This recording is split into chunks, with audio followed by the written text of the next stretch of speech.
coming to you from Israel and the Galilee, and it looks like the live stream is working nicely. I'm getting more complaints about the buffering, so I made some changes today, and we'll see if it's any better. I think it will be. So today we're going to cover the gifts of the Spirit. We're going to cover prayer, like prayer warfare, which there really isn't anything like that. Never in the scriptures. They just teach it to keep you away from spiritual warfare.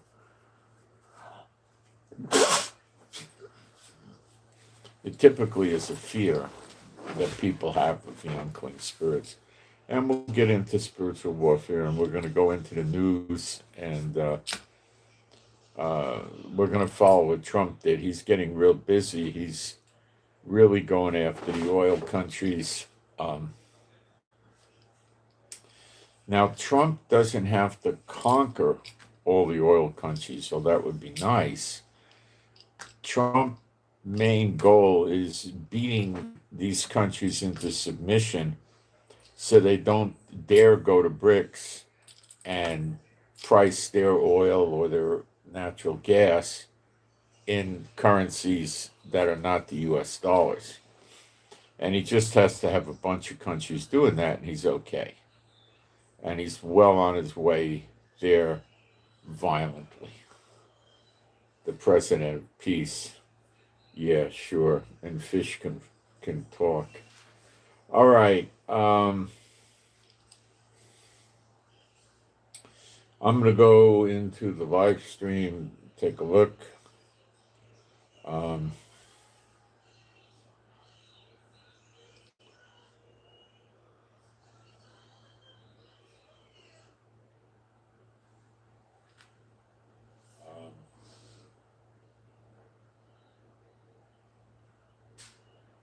Well, from what I can see, we're good.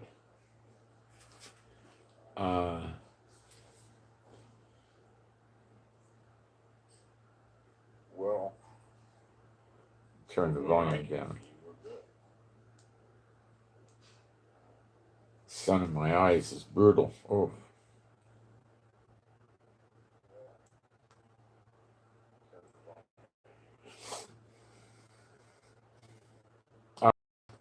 And that'll be a few seconds is all.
Okay, we got that done. Let me pin it up.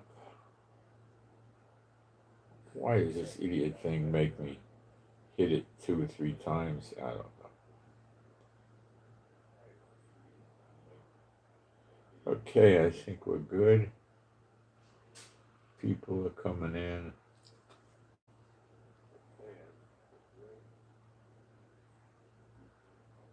All right, I'll pause this and get going. Being a Bible-believing site, we'll do some praise. There is no God like Jehovah. There is no God like Jehovah. There is no God like Jehovah. There is no God like Jehovah. There is no God like Jehovah. There is no God like Jehovah. There is no God like Jehovah. There is no Messiah like Yeshua. There is no Messiah like Yeshua. There is no Messiah like Yeshua. There is no Messiah like Yeshua. There is no Messiah like Yeshua. There is no Messiah like Yeshua. There is no Messiah like Yeshua. Okay. Well,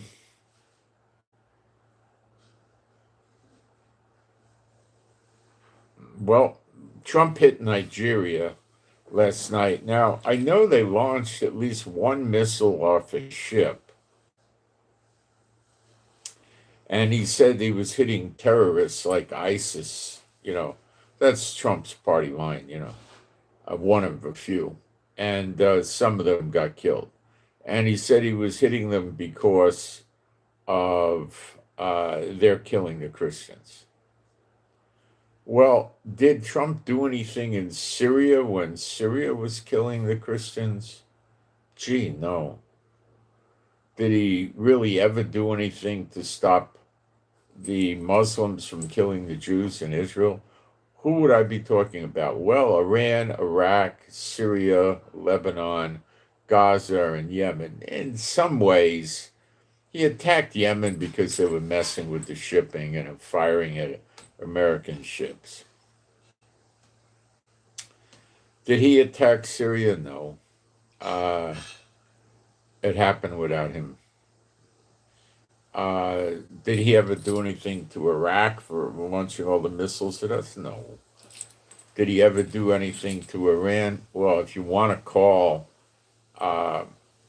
attacking underground facilities that he couldn't really damage, except maybe one of them he did. He didn't do anything. Is he friends with countries that want to destroy Israel? Yeah. Turkey, very good friends. Qatar, very good friends. They gave him a $400 million airplane, which he accepted.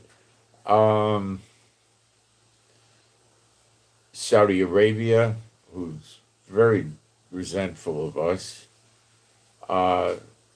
Then we get the land, well, we defeat Gaza of a sort, and then he wants to keep the land for himself. He doesn't want us to take it back. Am I telling you Trump's a lying sack? You know what? Yeah, I am. And he's ruining America. How are your prices going in America? Good, huh? How about the job prospects? Are they good? Are employers paying more and more money to people to keep up with inflation prices? Oh, they're not. Oh, did he run the dollar into the ground? Oh, yeah, the dollar's pretty weak. Mm-hmm.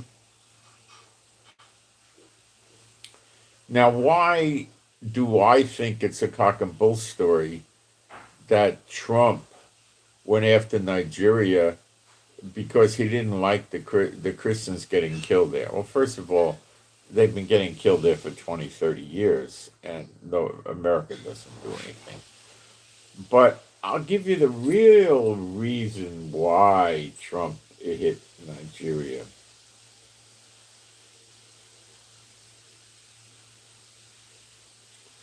I'm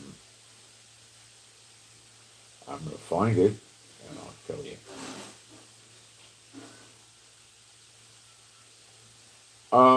Oil reserves. Okay.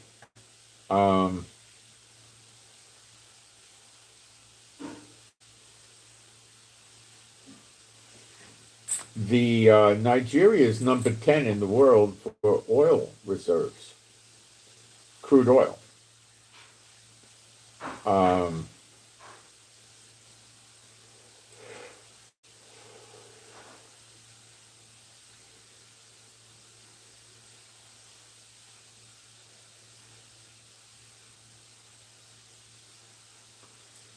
And they're number 10, and my notes aren't so well organized today, but I can give you the rundown here.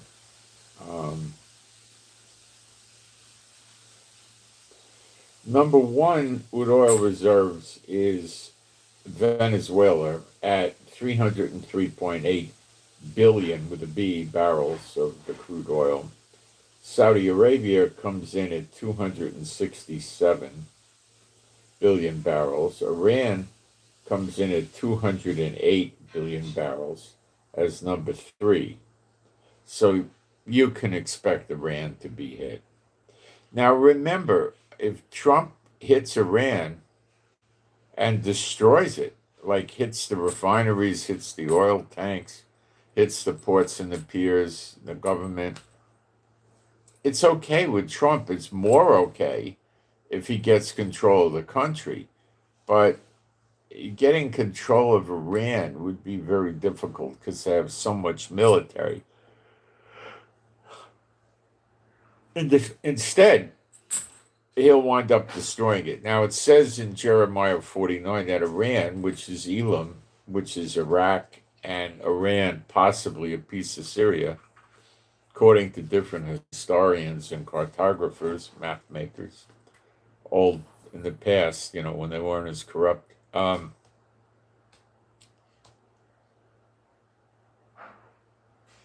Iraq and Iran are the same country, and Iraq is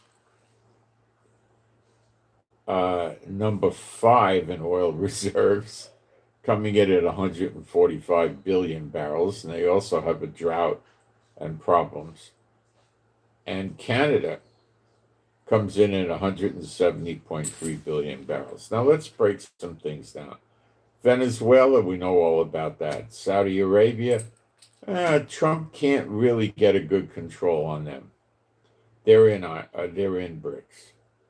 Iran speaks for itself. He's going to use Israel, the bulldog, to beat up Iran with missiles. And then Iran will launch missiles at us and cause tremendous damage. I understand the last time Iran hit us in the 12-day war in June, we experienced claims from the people of 50 or $53 billion of damage. Okay?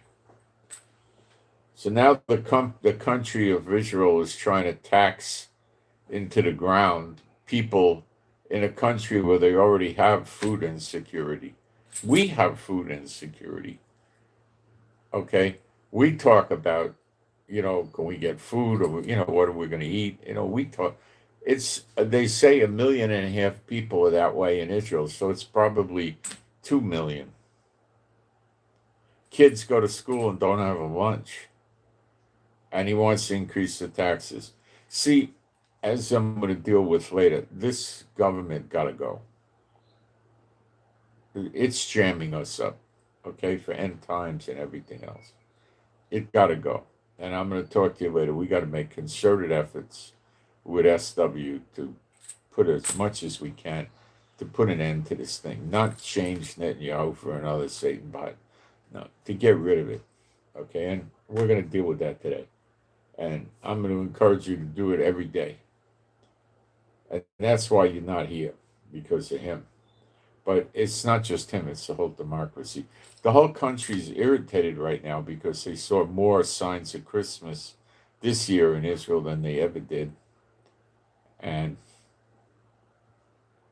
what they're taught is all of these Christians that are here are evangelists trying to convert the Jews to Christianity. Well, a lot of that is true, and Christianity is not the faith at all. It's churchianity is the real name of it, and they are trying to convert them into that.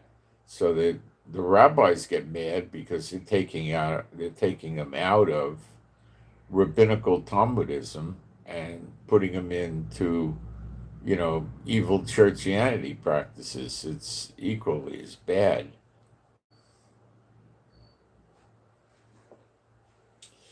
So, you remember we talked about, we heard about Trump wanting to annex Canada? Remember that from some months ago? Well, let's look. Canada's number 4 in the world for oil reserves at 170.3 billion. So let's do the countdown. Venezuela, yup, we got the connection with Trump. Saudi Arabia, he can't get his hands on Trump yet, on Saudi Arabia yet. Iran, obvious. Canada, yeah. Iraq, yeah. Colombia is in his sights, but not so seriously. Colombia's ranking in oil is number 35. Not enough to really put a lot of time and energy into, but it's something. I believe numbers 6 through 10 runs like this. UAE. The UAE is in Trump's court, and they're not. They are currently selling oil off the US dollar in bricks. They have no military to speak of. They got 130, well, they got a military, but, Trump or Israel could just swat it out. 113 billion barrels of oil with a B, oil. Kuwait, that's in Trump's pocket pretty much. 101 billion barrels of oil. Russia, 80 billion barrels of oil. That's all.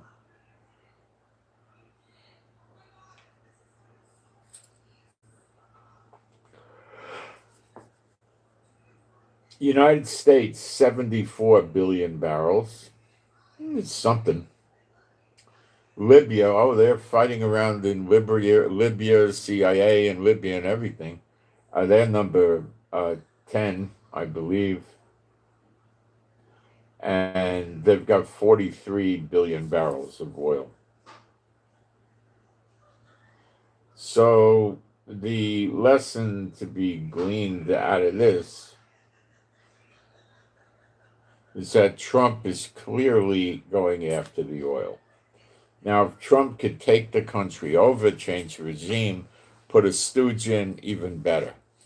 But if not, and he just gets to control the country with an iron hand, well, then they'll never sell the oil off the US dollar.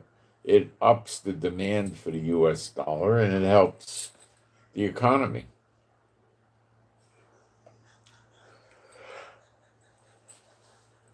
Okay, and that's what Trump is doing.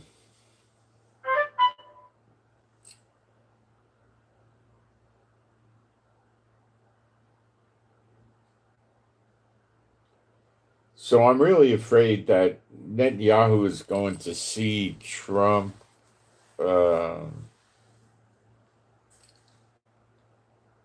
more days, and he's going to be with Trump in Mar-a-Lago.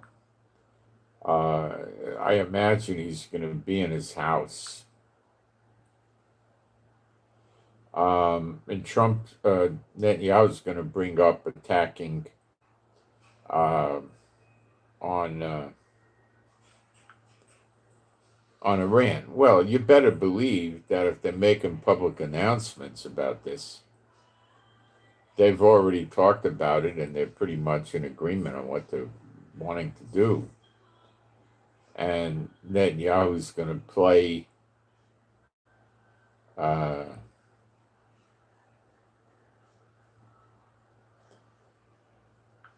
he's going to play the act with Netanyahu leading the charge, and then what'll happen. And, Netanyahu doesn't like the people of Israel. By his actions, he does not like us. He hates us. Okay? And by the way, today's Friday.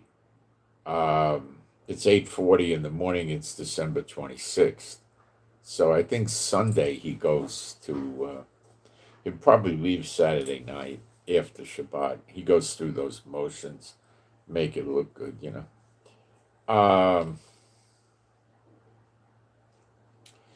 Israel attacks Iran. Iran launches more missiles at Israel. And Trump and Netanyahu probably want to test the Iron Beam. Now, curiously and coincidentally, The Iron Beam goes into service on the 29th of December, 3 days away, while he's in Mar-a-Lago. So Netanyahu might even run the launch from Mar-a-Lago, but I doubt it. He'll come back for it.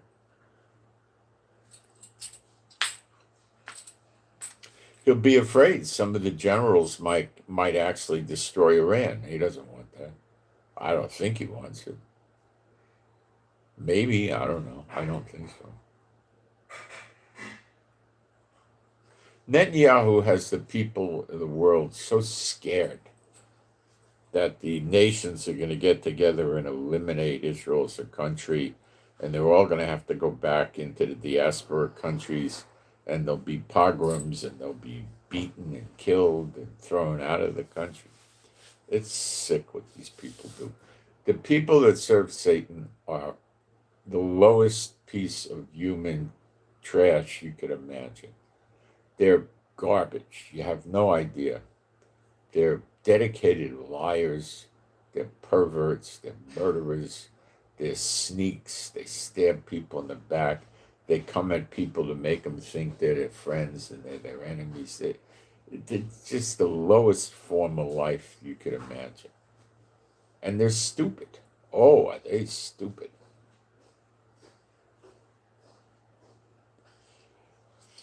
So,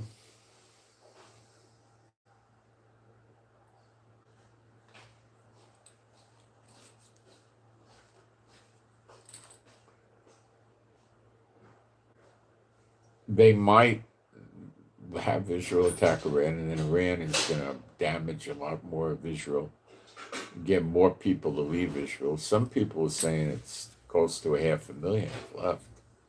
Some people are saying some of them are returning. I don't think so. But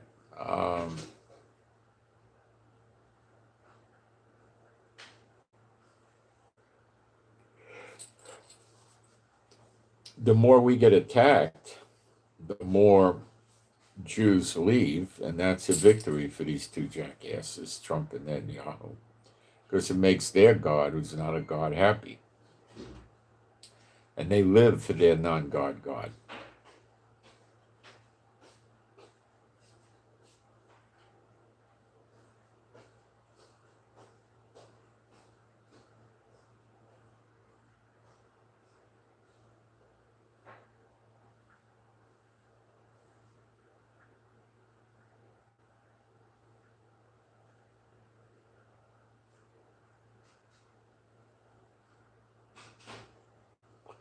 Okay.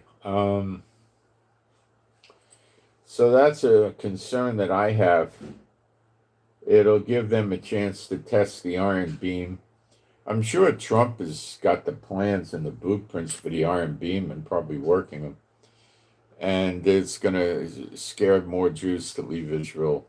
See, there's a rise of Jews that are coming closer and closer to coming to Israel. Have we heard Netanyahu do anything inviting them to come here? No. He gets in trouble with Satan if he brings more in here. What do you think happens? But the next ones are going to be the same Satan bots. You can't work with the system. The system has to go.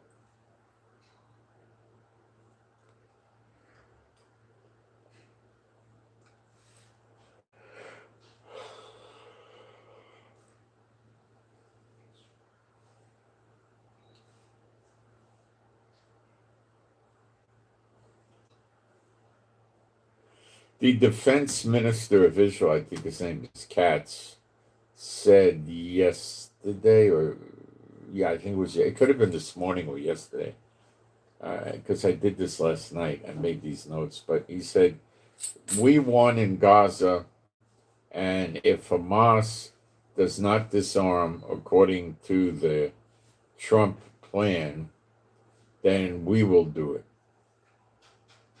Yeah, we hear this talk all along, but let's see the delivery.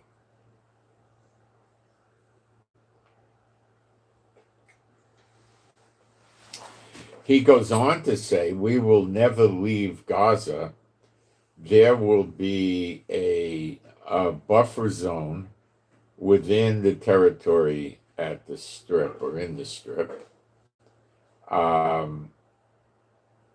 And what that means is that, we're going to keep soldiers with tanks and mobile artillery and everything else inside Gaza in a buffer zone. It might be a mile and a half wide, not anything great. I think Gaza's up to 6 miles wide in places. So, and that's going to stop any rushing into Israel because they got to penetrate our military lines. That type of thing.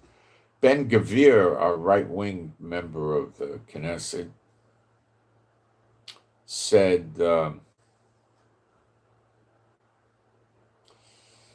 well, there's a place up in Israel where, I think it's around the center, where they have an alligator farm. Yeah. Now, in Israel, they talk alligator, crocodile, pretty close to each other, so it might be this guy has crocs on alligators. As some of you may not know, the alligator typically is way more aggressive than the crocodile. Okay? The alligators are really way more vicious. I've seen videos of them. A big mama elephant goes in the water. I mean, this thing's what, 9-10 feet high, weighs tons, and is in the water, but the elephant's not stupid, doesn't go in alligator-infested waters very deep. Maybe goes up to the equivalent of her knees or something. So she's on very stable ground, okay? So the alligator's not going to grab her and pull her over on her side, because if she gets pulled on the side under the water, the alligator will try to stop her from breathing and drown her, okay? But if the alligator attacks her while she's standing up straight, he can't get any damage done with her.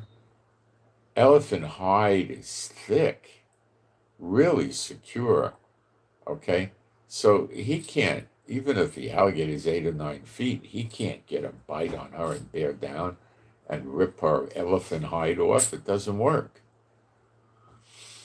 They don't have that kind of teeth. Even lions don't get that far with elephants. They got a lot of trouble, and they got more jaw pressure per square inch, I believe, than any alligator. Pit bulls get more jaw pressure than alligators. So I saw this idiot alligator. More than once I've seen videos of this. They bite the elephant's trunk. They snap up out of the water and they bite on the trunk and they don't want to let go. What they're trying to do is drag the elephant into the water. So if they hang on to the elephant and the elephant stands in the water long enough and they jerk around, the body weight of 8-9 foot alligator is very high. They might get the thing fatigued and it collapses in the water. But the elephants are not idiots. So the elephant, as soon as it happens, it starts running out of the water very fast. So usually a few seconds, it's out of the water.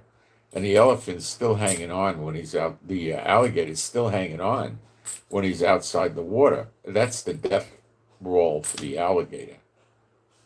They can't win fights with big animals outside the water. They don't have what it takes. Their bites aren't going to have much effect on an elephant on dry land. The elephant's going to get scared because it knows the alligator's trying to kill it. So what these elephants do is they start going, that big roar they make, and they're not alone. They got a whole bunch of other elephants hanging around by the waterhole. The big males come over and they start trying to figure out how to get rid of this thing. And the elephant is screaming and starting to shake, and they start coming around trying to get the elephant off. They got tusks. If they're careful, they don't want to hurt the other elephant, but they could jam the tusk in the alligator, and just wait a few seconds, it's going to let go and die. Because what's the tusk like that thick? I mean, it's like getting a hole in you the size of a cannonball. So, but they usually don't do that. They start getting the idea is to get the thing and step on it, but it's usually pretty high up, and the elephant's too afraid to go down on their knees because he might have trouble getting up again. So, but they always get rid of it. And what happens to the elephant? Nothing. Do you see blood? No, nothing. If they do that to a baby elephant, that would be pretty bad. But the mother would probably do something to really hurt the alligator, unless the alligator got the drop on him or something. So when they go to the watering hole, that's where the alligators hang out, and they drink on the edge, and the alligators surge out and grab their prey. They'll grab a wildebeest, they'll grab a deer, or, whatever they get, right? They'll grab a cow, they'll try anything, you know. They'll try a giraffe, but they don't do very good. A guy I knew was in Africa, and he told me that they were on a group tour and they were going through the game preserves, and he said he saw they were at a watering hole, and the lions, you got one male lion and 6 or 8 or 10 females. So the females were afraid to drink the water because the alligators were waiting.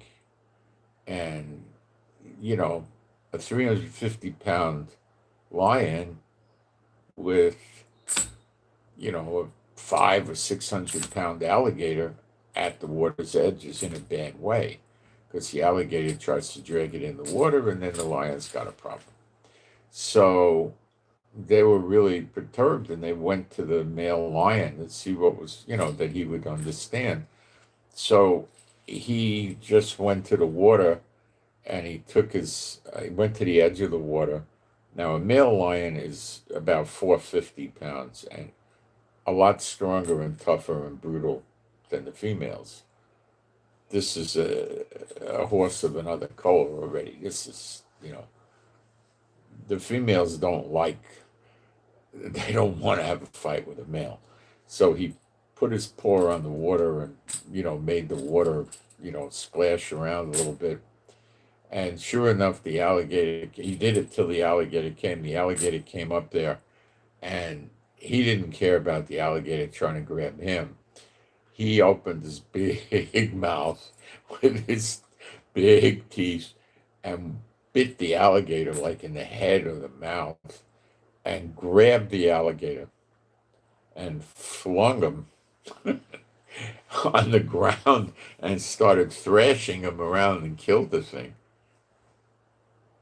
That's tough. I mean, he took the alligator out in his own environment, Yeah.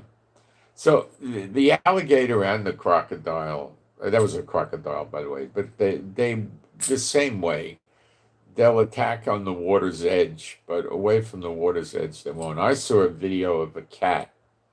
You're talking a 8-pound kitty cat, right? And the alligator came out of the water to sun itself, but it was completely out of the water, maybe as much as 4 or 5 feet away from the water's edge. But that's all out of the water. It can't play its game like that, okay? So there was a cat that didn't like the alligator. There was a crocodile. So started teasing the crocodile, coming up and swatting it with his claws. And, it wasn't hurting the thing. It's got armor on it, But the thing wanted to kill the cat, but he lunged at the cat, and the cat was too agile and too fast. They don't have a lot of agility. They can go fast, but the cat just kept teasing it till it went away. He didn't have the ability. That cat knew what he was doing. It wasn't the first crocodile he ever messed with. And they're just too fast, If the thing grabbed him, it'd be curtains for the cat. He'd have no chance. He couldn't claw it or anything with the armor. So it's a stupid cat. That's not a smart move, you know. Um, if the alligator is chasing after him, the cat's in good shape as long as there's stuff to jump up on, like trees. Just go up in the tree, and the alligator can't climb the tree or anything like that. It could jump up a few feet and snap, maybe, but that's it. Okay. Um,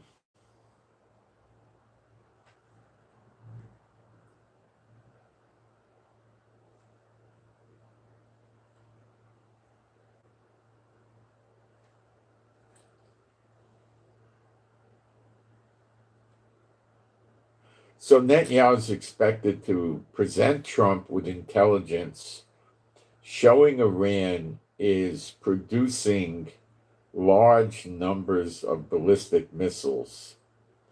Now, there's all kinds of numbers, but what I heard that might be the most realistic is 200 a month. Uh,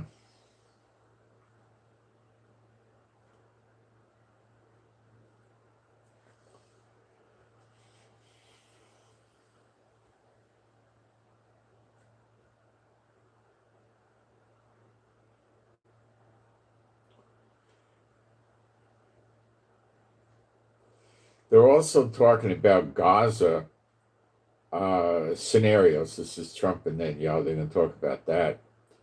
Uh, you can't really move. They intend to move to uh, phase two of the ceasefire, but they're going to attempt to get the weapons away from Gaza now, from Hamas. Now, Trump doesn't like that idea because he doesn't want to he doesn't want to have to put the heat out that Israel's going to stir up.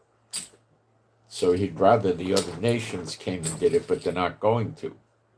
See, if you got a coalition of 10 or 12 nations, the other nations aren't going to say anything. But if Israel does it, they're going to go nuts. So he's going to use Israel to do it. He won't.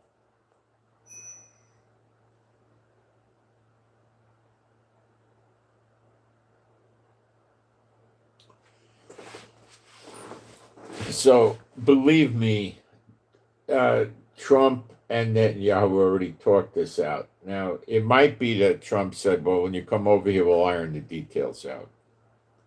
Iron the details out with Trump and him. It could be a 15-minute conversation, and that's it. You know?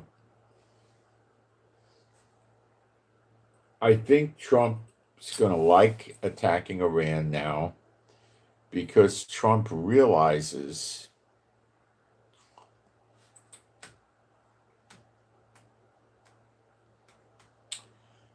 that there is serious threat to his 58,000 or so troops in the area.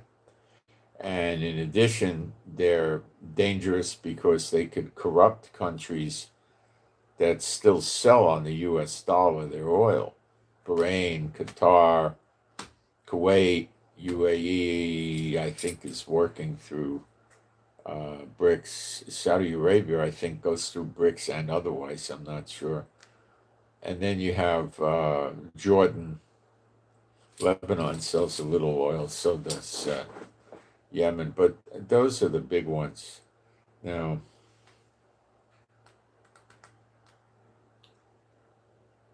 let's see if Saudi and UAE sell oil on the US dollar. I wonder if they were already committed to being against Trump, and Trump doesn't want to do it. Okay, let's find out.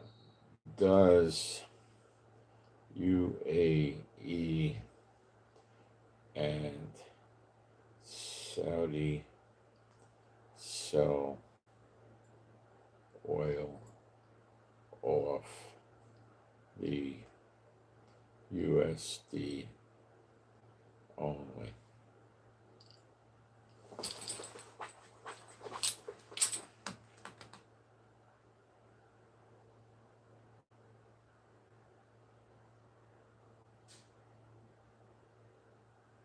it's the UAE. All right, let me read. Of course, the US. What about Saudi? All right.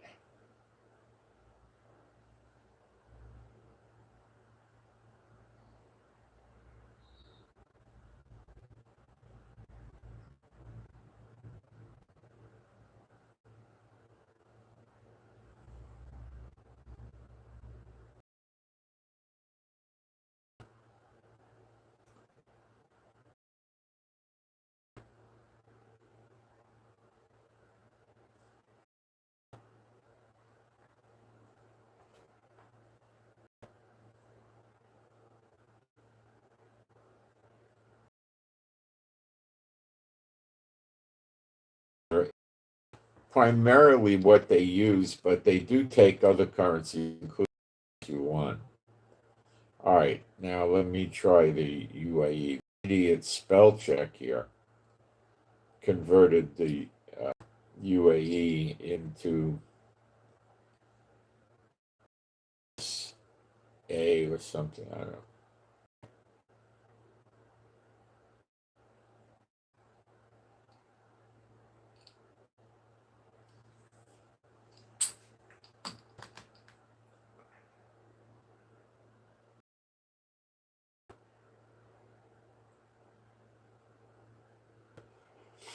I believe it's the same thing.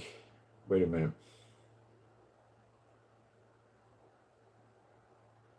Same as Saudi Arabia. Those two act the same.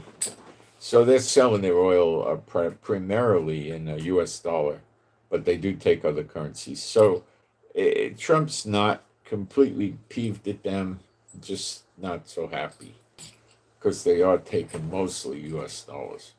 See, Trump has to get the demand for the U.S. dollar up, so countries buy the U.S. dollar to pay for goods that they need U.S. dollars to pay for. And that demand keeps the value of the US dollar high. The value of the US dollar now is crappy. That leads to inflation when the employers don't increase the wages and the people get poorer. And if it gets bad enough, that's when revolution starts getting talked about. So Trump is taking military action to make sure he gets everybody working that way. If they're not going to work that way, then comes regime change, and then his friends in the oil companies take it over. Okay? So, if he gets another 6 or 7 countries in his pocket, dictates to them, he's okay. Now, let's see what Canada does. I'll bet it's the same thing.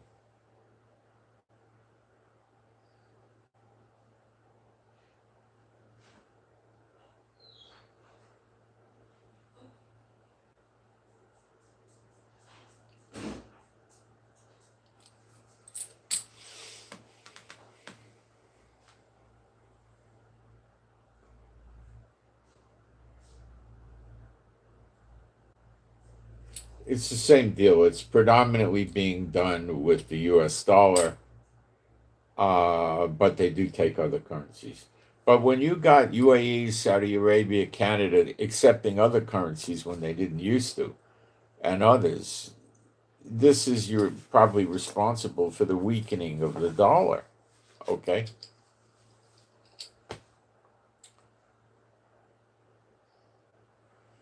and if it gets to a point where they get BRIC going, and Saudi and the UAE and and other countries, Iran, Russia, don't take any US dollar currencies anymore, well, you think you got bad inflation in America now, you'll see it 3 times worse, maybe 5. On top of that, oil prices will rise significantly. So the inflationary effects on the American economy are going to put you back into the depression of the 1930s or something like that.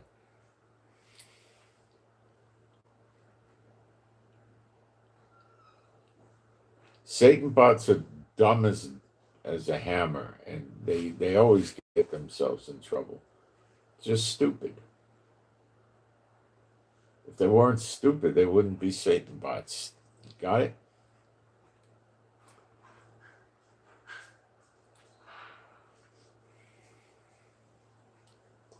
Silver today, the 26th of December, this is today, hit an all-time high again of $75.17.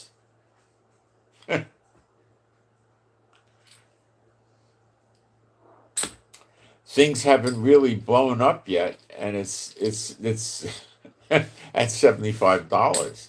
When it blows up, I could see easily 150. If gold goes to 10 or 12,000, maybe silver would be 250.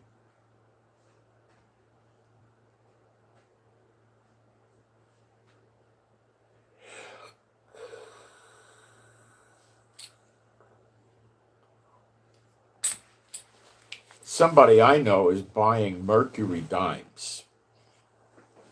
They're 90% silver. Most of them are worn down. You don't want to buy them numismatically. You just want to buy it for the silver. It's small. It has silver. It's not a huge amount of silver. And I think somebody to go and counterfeit these and make them look worn down and feel the weight of silver. You know, there's not enough money in it. They're going to chase gold, platinum, counterfeit that stuff. Not, you know. Well, let's take a look at what the weight of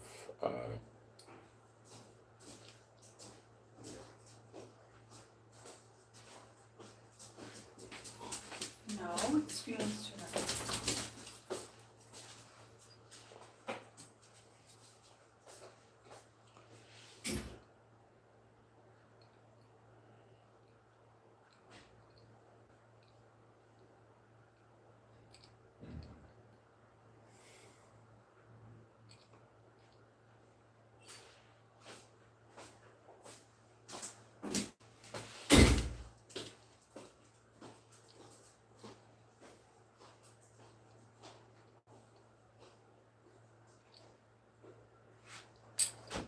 let's get the figure.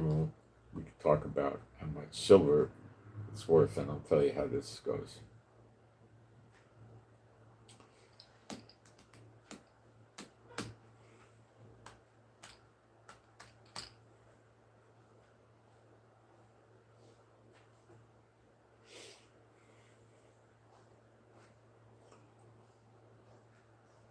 Mercury dimes were produced from 1916 to 1945. So they were at the tail end of World War I think was still going on in 1916, but it was the tail end of it. And through 1945, through the end of World War II. So I was correct. It is 90% silver and 10% copper.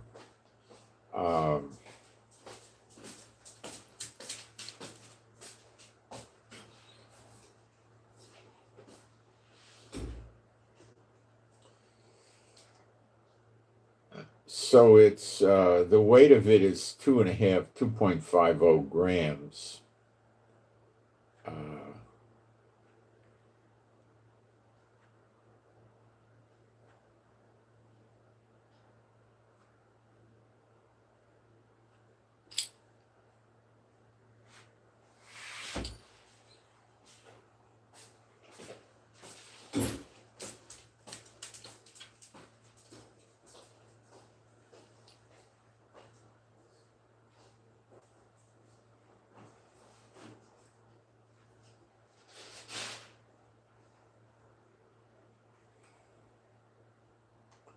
So they're giving me confusion. It's giving me two types of, okay.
So what it is, if you're using the normal ounces that they use to calculate the price of silver,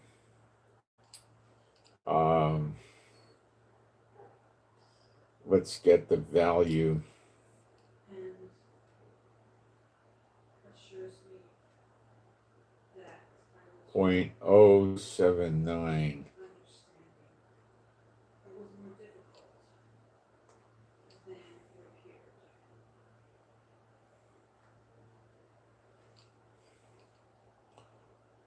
0.079 is the silver content of an ounce, and then we multiply it by $75 roughly. I want to finish. So at today's prices, it's about $6 a dime.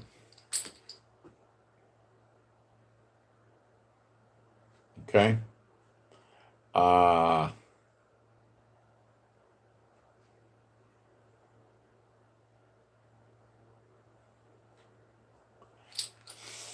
So this friend of mine bought a bunch of those because he says when the eggs hit the fan and everything goes bad, you don't want to run around with a 1 ounce gold coin that's going to be worth the price of a very nice used car, or maybe even a new car, because you're going to have to start hacking the coin into eighths or tenths, and then people are going to get shy of that gold and be afraid that maybe it's a scam or a con job, But if you give them the whole coin, especially a mercury dime that's well worn, and you're going to buy stuff, today you're looking at $6, but you could be at $12. So you go out and you got 4 or 5 of those things. You can get groceries or something like that, or 10, where you'd have to start dicing your gold. Now, there are small gold coins that you could get. They probably go down to, I don't know if they get below 1/4 of an ounce, probably about that's where it'll stop. And that's still a lot of money. That could be $2,500. How much groceries you're going to eat. Um,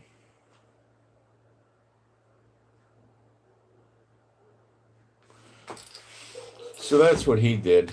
Of course, with silver, you're in great shape. Just use the silver dollars. The other thing, if you can use a sort of in between, you could buy what's called a standing liberty quarter. It's a figure standing by a gate, by posts for a gate, like a gate to keep cows in or something like that. And that is,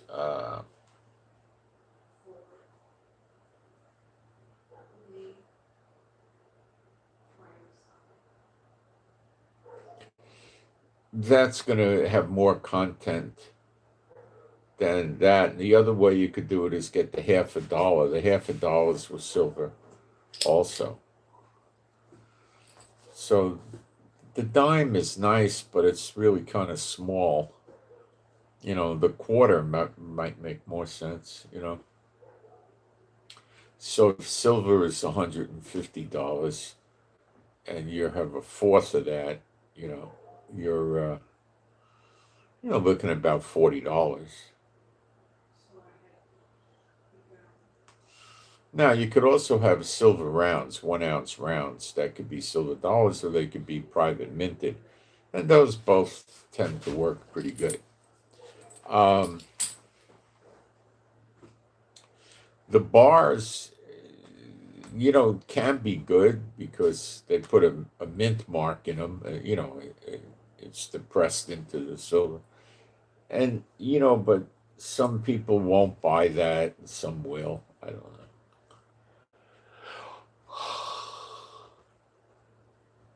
The wealthy people buy silver bars that They're about that big, or even that big, and they're about that thick, 2.5 inches or so, 2.5 inches, and they're very heavy. And they buy stacks of those. These are the wealthy people, you know. They'll buy a dozen or 2 dozen of those.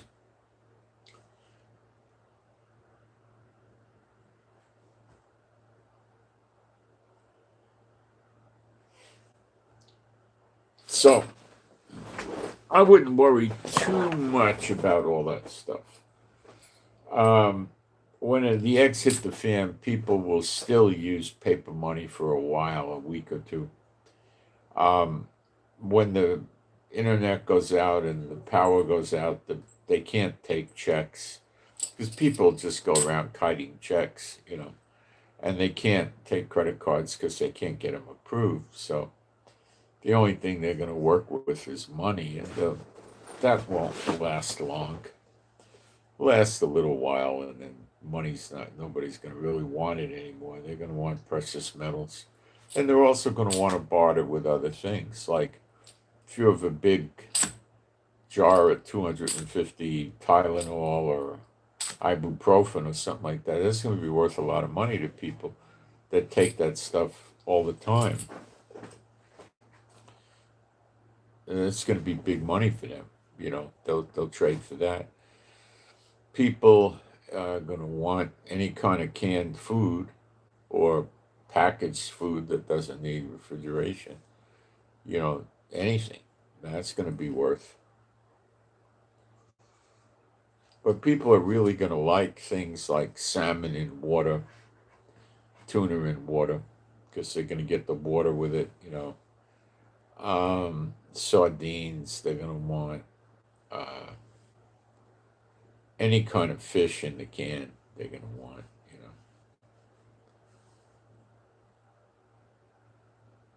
So, you know, people are going to want all kinds of things, you know.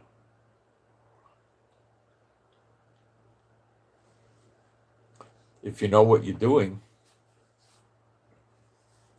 and you get yourself an oven that you could work with outdoors and you buy ingredients to make bread that you could store airtight and watertight, you could just go around making bread during the day, and people will, boy, what they'll give for a hot loaf of bread, fresh bread. Oof. But I don't think in America it's going to be a lot of time. You know, that's why I'm saying they'll still be using paper money, and you know, 2 weeks into it, it'll be over. I think you'll be out of there. So I wouldn't. That's what my get. Now I could be wrong. It may be 2 months or 3 months. So you don't know. You don't know. Precious metal is great, but food and medicines is likely going to be pretty much the king. Sanitary napkins for women is going to be a big thing. Soap, shampoo, um, contact lens solution, uh, all sorts of stuff. You know, ketchup, mayonnaise, mustard, uh, cayenne pepper sauces, salt, pepper.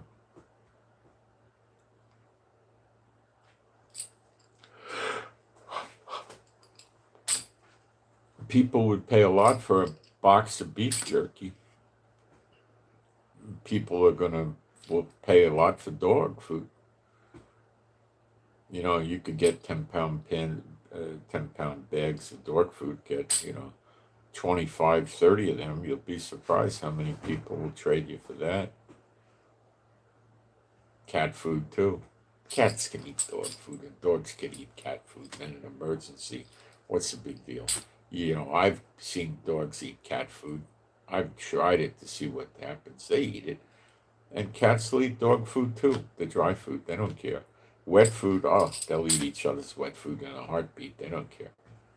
You know, water, you got to make provision for water. Um,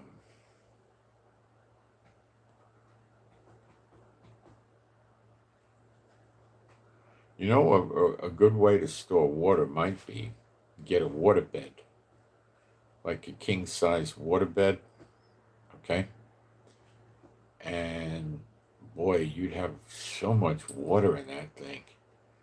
Um, and it might get messed up from the plastic. So what you do is get yourself one of these big water filter things, like a Brita or maybe more substantial, where you put a few gallons of water in, 2 gallons maybe, and it filters through. And you don't want to have throwaway filter. You want to have a kind of filter that you can use over, like a stone, where you could wash it off and use it again.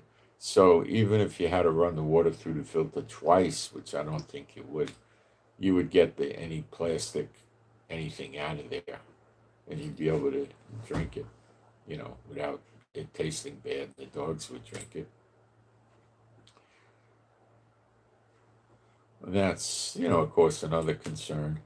Of course, the water might be flowing, and it might not. And it depends. Are you near a stream, a creek, something like that you could drink the water, or a lake, freshwater lake? Go get the water, run it through the filters. They sell filters with a hand pump. You could literally pump sewage and drink it. They got them on Amazon. They're not expensive. So you can, if you're just near any kind of water, you can go and pump it out and drink it. They got machines that run on solar that take the water out of the atmosphere. So that's your best bet if you could afford them. They're a few $1,000. I guess maybe 3 to 5,000, 6,000 with solar. They'll get about a gallon a day. So that would keep, 2 people going easily. Probably 2 people and a small dog or something. If you got a 180-pound dog, you're going to have a problem because that guy's going to go through a lot of water. But you could buy 2 of these machines, and that's a real good idea if you could afford it, which I can't. But you would be able to make pure water just from the atmosphere, and you run it and get what you want. Now you'd have to keep running it to save up a reserve because you'd want to be able to go for a few weeks.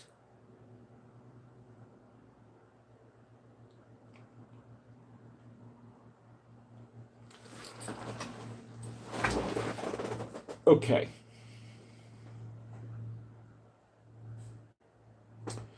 Now we're going to talk about another little game Trump is playing here.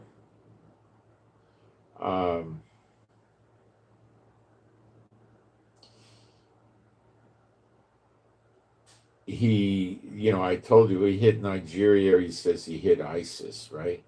Well, surprisingly, that wasn't the only place that got hit. And Nigeria is a pretty potent oil country with a lot of oil reserves. I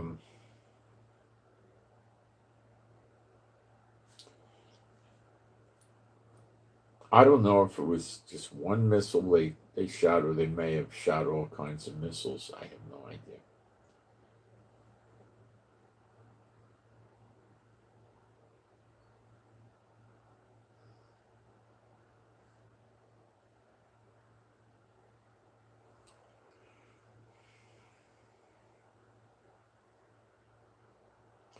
But 37 billion barrels of oil that Nigeria has is a substantial bunch of oil. So now Turkey, the same day, goes after ISIS in Turkey. And I think he killed about 115 or 150. So he went after them inside Turkey, and Turkey has no oil. So Erdogan went after whoever it is, this ISIS, it was 115 ISIS members uh, that he actually arrested. Of course, they were plotting Christmas attacks in Turkey. This could be unrelated to what Trump was doing. This could just be that ISIS was deciding they want to attack the Sunday people and planned all sorts of genocide in different countries, and he didn't want it going on in his country. He would have much rather had peace, you know.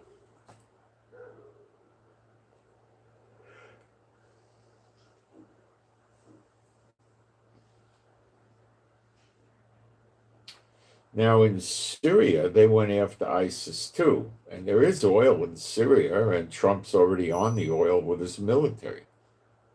So he doesn't want ISIS in there because ISIS is going to roll back the situation that Trump enjoys. That rest assured, that oil in Syria is not getting sold unless the person's paying U.S. dollars for it.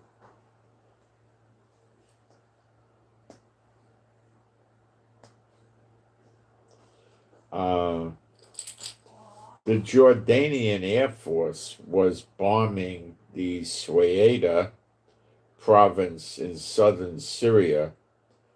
The cover story was drug dealers, but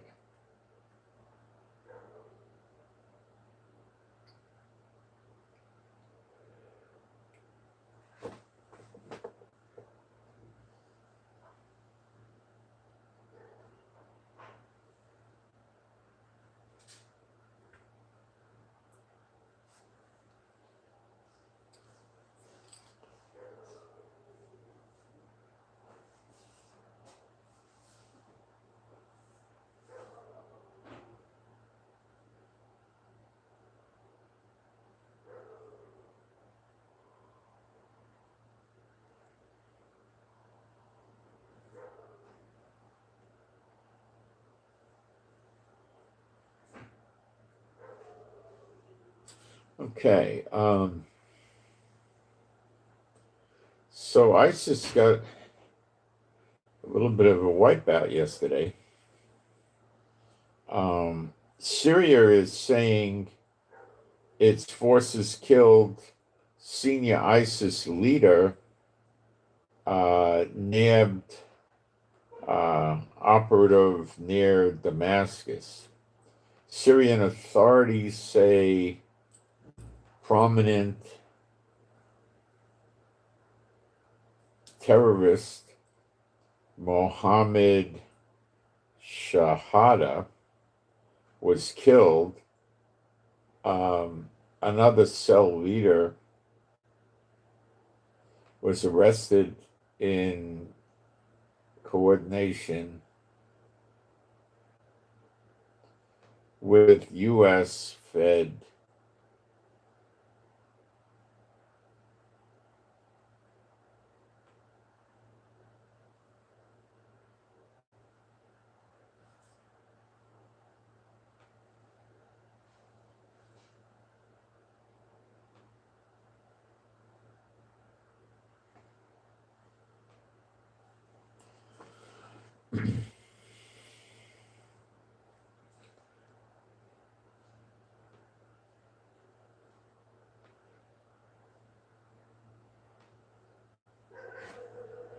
This thing in Syria was probably related to the attack on the American soldiers recently.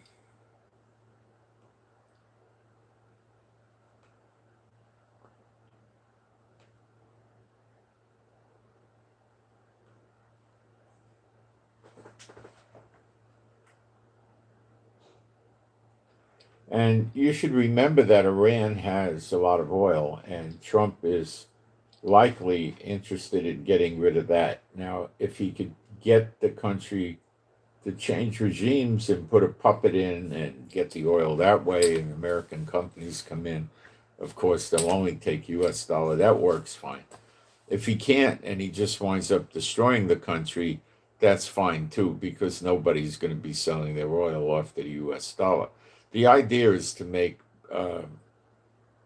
bricks not usable for, really hurting America or Israel by attacking the dollar.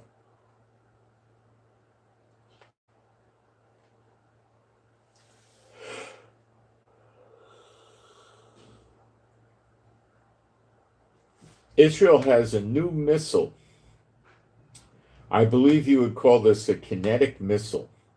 It's called the Ninja. Ninja uses a sword.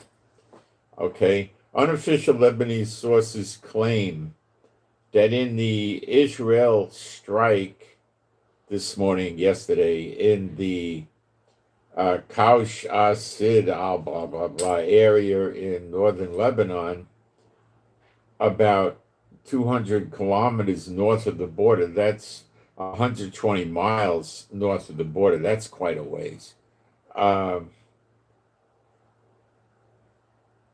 Ninja missile was used, which slices the target rather than detonating it.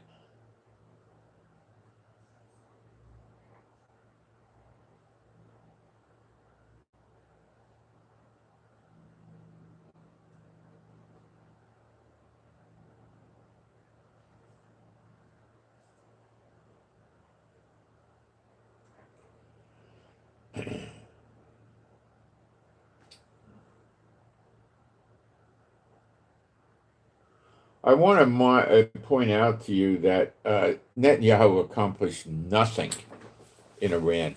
Nothing. He's just a two-bit punk moron. He got Israel to suffer $53 billion in damage.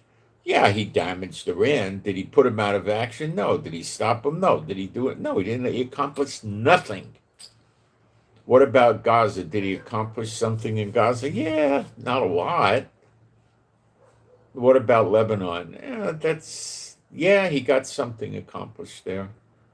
Yeah. But did he get anywhere with Yemen? No, not anywhere. He's lousy in every way. He's just a mean, nasty piece of garbage. And the people buy into it. Well, they buy into Satan, don't they? This is the second time they used the Ninja missile in Lebanon.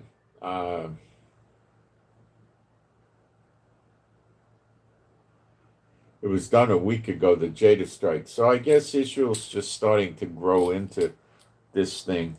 So you're not going to have collateral damage as much. So the person's on a motorcycle or car, it comes in and cuts them up. I don't know exactly how it does that, but it does it. So they die rather quickly, and there's no explosion with shrapnel and everything flying around or fires and stuff.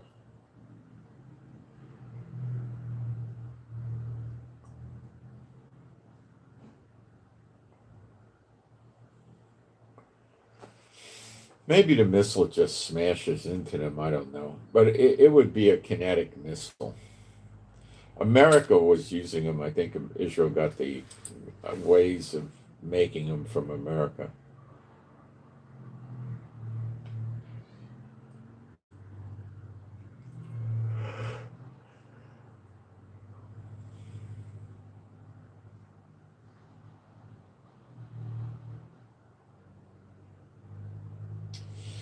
Netanyahu is such a moron. He never stopped the boss from the slave for pay. Can you believe that? He hates Israel. He's a self-hating Jew. He identifies with Satan, who sees Israel as a threat and hates it. How does Satan work? He makes you think his servants are your friend, and they stab you in the back. He comes as a minister of light, making you think he's an angel or some good guy. He's a piece of garbage. So Mahmoud Abbas has continued to do the slave for pay. He just changed its method a little bit of maneuvering the money around.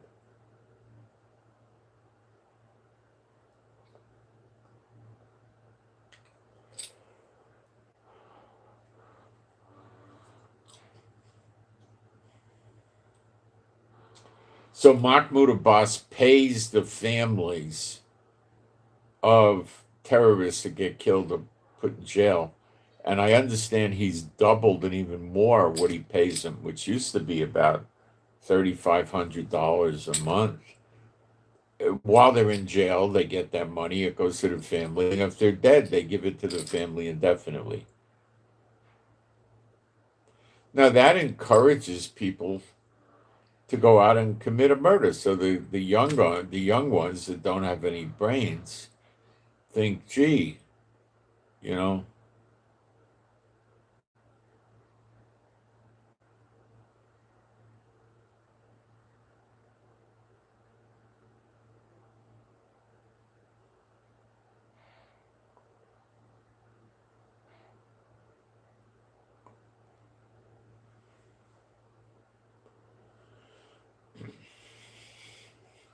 So Netanyahu in decades never stopped the slave of pay. So I'm supposed to believe that Netanyahu can't stop it? No, I don't believe that.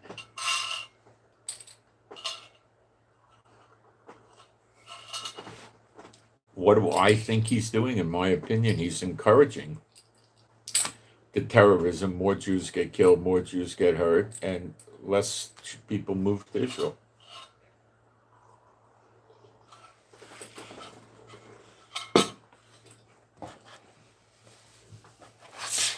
And he gets away with it.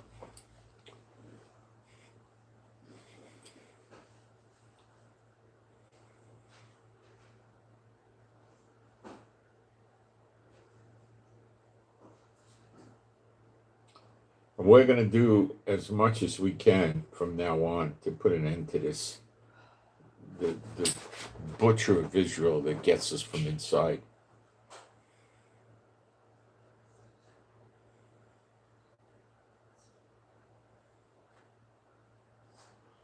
So he's getting money in somehow and getting it to the people, and I'm sure Israel knows how to do it, and they're not doing it.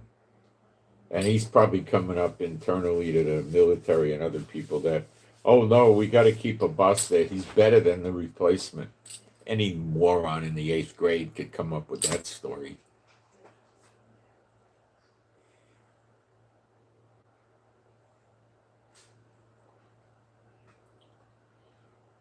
So one of our ministers called for ending the stipend system that Abbas is doing. He's noting that the payments have nearly doubled in 2025,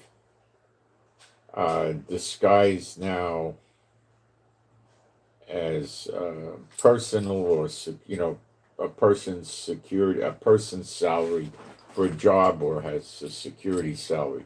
Now, double could mean the amount of people. It doesn't mean the payout. I have to stand corrected on that. It could just mean there's twice as many people collecting it now. So R urges the international community to hold Ramallah, that's where Mahmoud Abbas has his office, accountable for continuing the slave for pay program. Abbas has killed probably more Jews with this slave for pay program indirectly. More terrorists, he's probably done more damage this way than a lot of other terrorists that have worked directly with bombs and guns have caused. And he's Netanyahu's buddy, Why doesn't he do a targeted assassination on this guy like he did with Hezbollah and Hamas and Iran and all that? Why? He doesn't want to. Why? He likes it. Don't make it so complicated.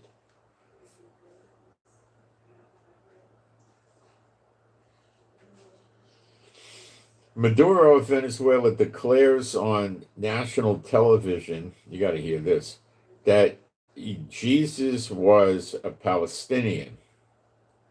and that the land in which he was born was known as Palestine at the time. When he died and rose from the dead, Maduro says it was a Palestinian spirit. Oddly enough, the New Testament doesn't include the terms Palestinian or Palestine even once.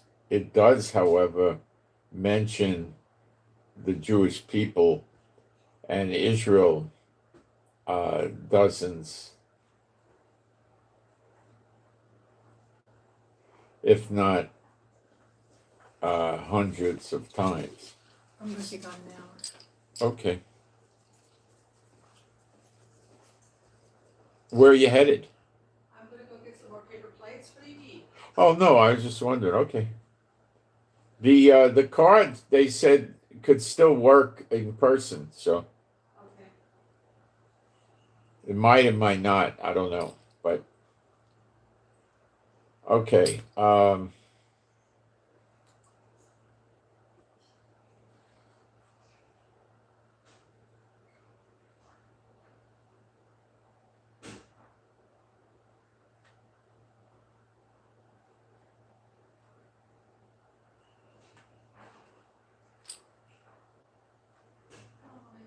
There's something going on with Alberta in Canada. Alberta doing a succession. They're apparently going to go to the polls and do a referendum, which means the people throw a ballot in, ballot vote, to succeed or not succeed. But that still doesn't mean that they're going to succeed.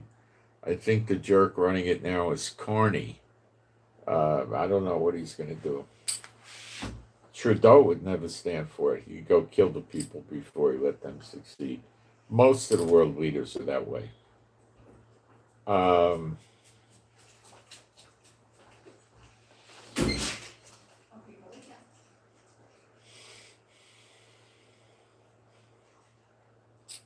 So I don't know if it'll ever come to bear. One way out of it is to rig the election. I don't know if Carney would do that or not. I have no idea.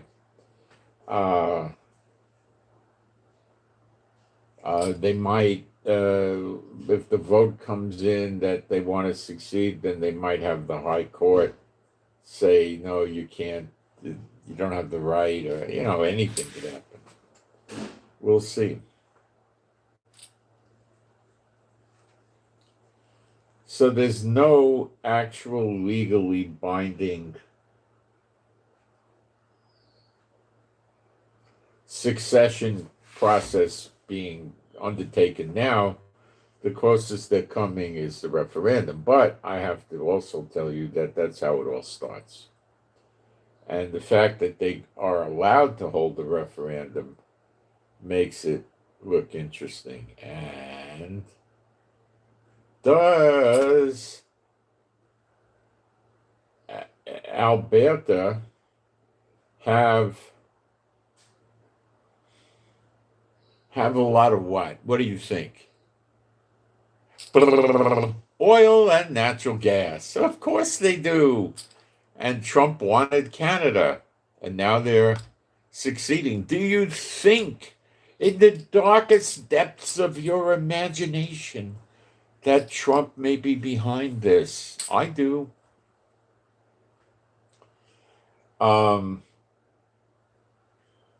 They can succeed and join America, couldn't they? It might be a lot more attractive to them to join America than to try to make it by themselves.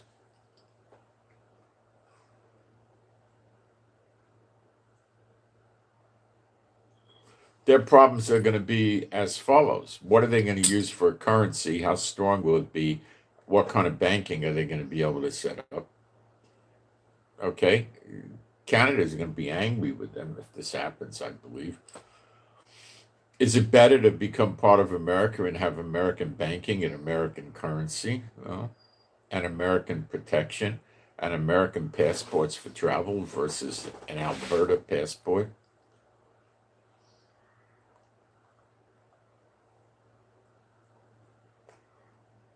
An Alberta passport's going to basically mean if you want to go to many countries in the world, and I mean many, many, many, you're going to have to request a visa. Where Canadians just go in the airport and walk off and show their passport and walk in like an American or a Brit or something, right?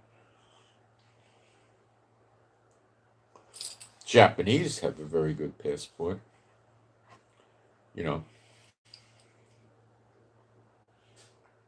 Israel has a pretty darn good one. You got 80 or 90 countries in Israel you could go to without a visa. But not America. We don't want them stinking Jews here that, America's not a friend.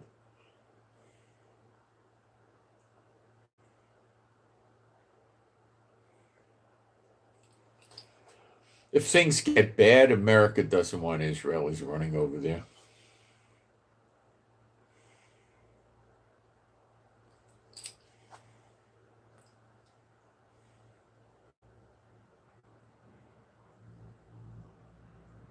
What they'll do is they'll give Israelis 10-year entry visas.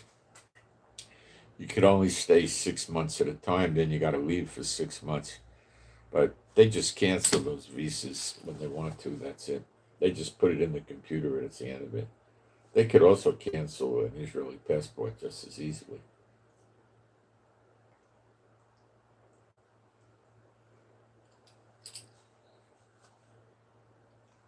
What they want, or you're getting a 10-year passport, they want to know you got assets and family and ties in Israel.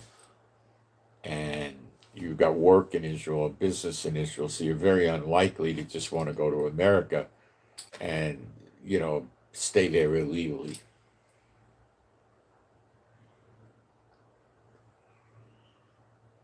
So the Alberta people are very worried about the Canadian national policies restrict pipelines for oil and natural gas, and that means they're not making as much money as they could. Climate regulations hurt Alberta disproportionately. Equalization payments send Alberta money they send Alberta's money to other provinces to support them that are not as well off. See, so they don't like this. And Trump understands this.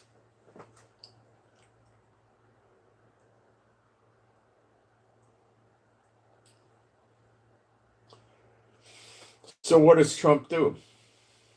Well, they become an American state and they will get some favoritism regarding their oil and natural gas and things like that. Trump will just spoil them with economic concessions. That might only last 10 years or something, but, make it easy for them and attractive for them. And they bring their oil to America. Let's see what the oil reserves are for Alberta.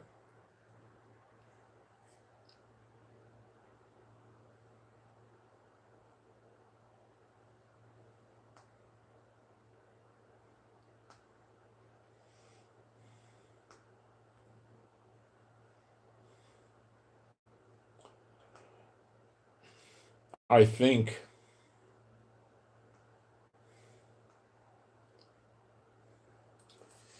that most of the oil from Canada is coming out of Alberta, and Canada's up there.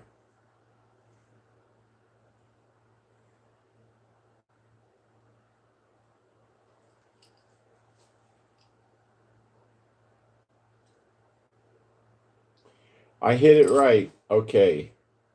Proven oil reserves 165 to 170 billion barrels.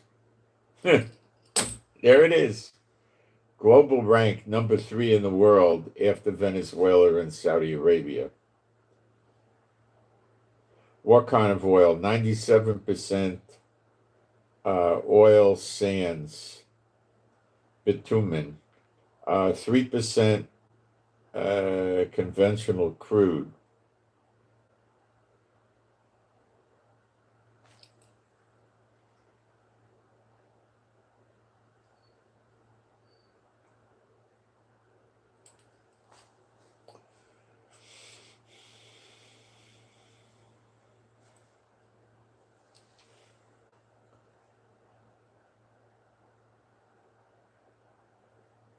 So the Alberta oil is what got Canada up there. That's it. It's Alberta. It's not Canada. It's Alberta, basically, which is part of Canada now. On natural gas, they have 24 to 30 trillion cubic feet. That's abbreviated TCF.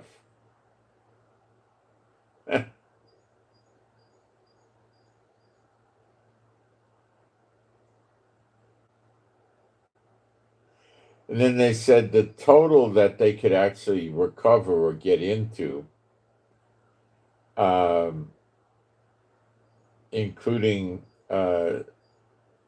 tight shale, is over 100 trillion cubic feet. That's huge. Um,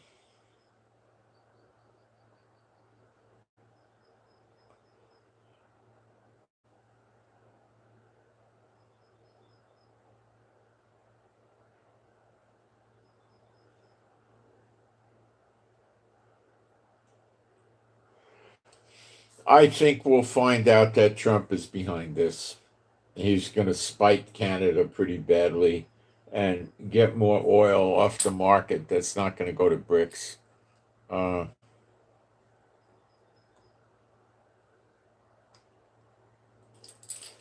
he can't stop everything. If BRICS wants to trade bananas, orange juice pulp, wheat, rice, he can't stop that. Okay? He can't.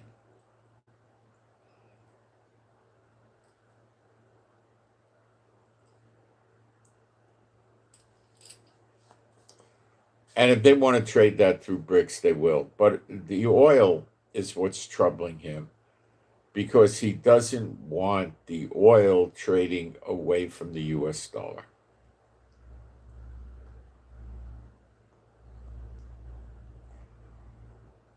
Maybe he'll eventually go to a cyber currency.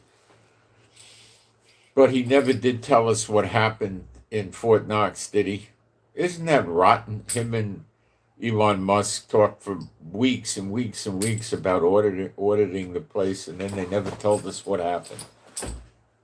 You know, he thinks we're such inferior, non-satanic sluggards that he doesn't have an obligation to tell us the truth about anything.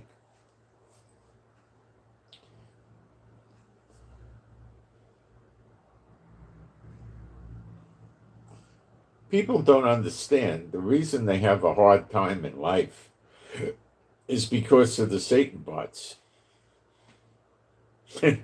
That's it. We got a prayer request for AZ, Alpha Zebra, AZ, Alpha Zebra, AZ. The operation went rather well, but there was a lot of surgery done, so there's a lot of pain in the healing, very painful. So I'll put a prayer out and we could agree. My Heavenly Father, Jehovah, I pray for AZ, B'Shem Yeshua Mashiach, to not have pain, to be able to sleep and rest and not be in acute pain, not have to take a lot of drugs to reduce the pain. And the healing would proceed rapidly and very nicely. And AZ wouldn't get bummed out emotionally, would stay strong in the Lord and the Word. B'Shem Yeshua HaMashiach. And you believers can agree with that, okay? So that will help out. But we were praying for good surgery, and as far as I could tell, that happened. So we could see Trump is definitely running around oil oriented. Okay.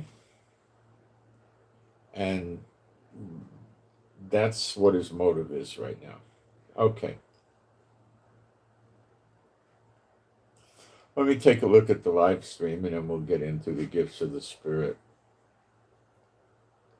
Coming to you from Israel and Galilee, and the live stream is working nicely. I'm getting more complaints. I was not in Vietnam. About the buffering, so I made some changes today, and we'll see if it's any better. I think it will be.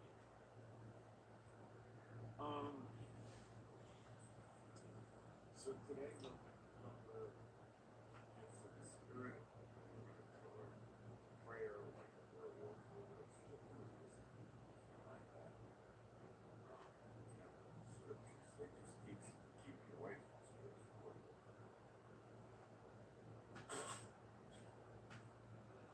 Trump 2028. You'll never have an America if he's around till 2028.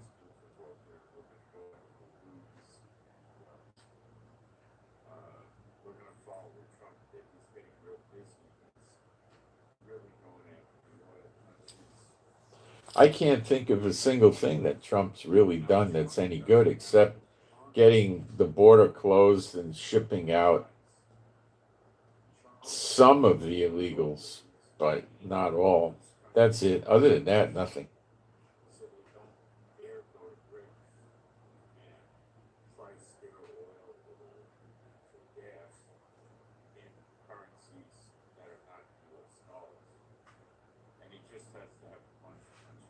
His actions can't be discussed in common sense. No, the problem that people have is they don't discuss it with common sense. If they did, they would realize that he's no different than the other presidents.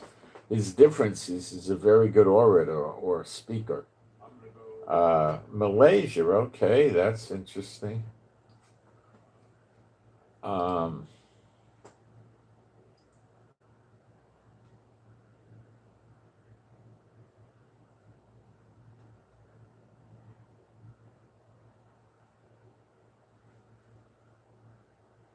If you take what Trump does on its face value, you realize it's all about oil. I haven't seen a single,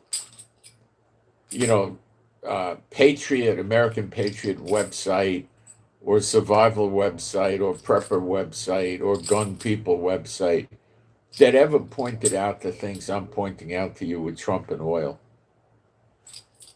Why? Because the big ones are Satan bots and they're stupid. All Satan bots are stupid. And they don't know or they're not talking, but they're certainly not telling anybody. They're not understanding it.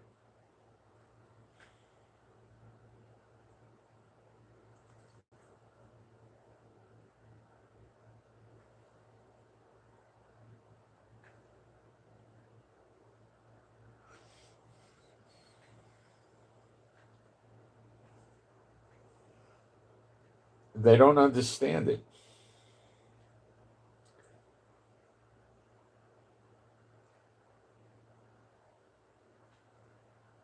And they talk about stupid things like,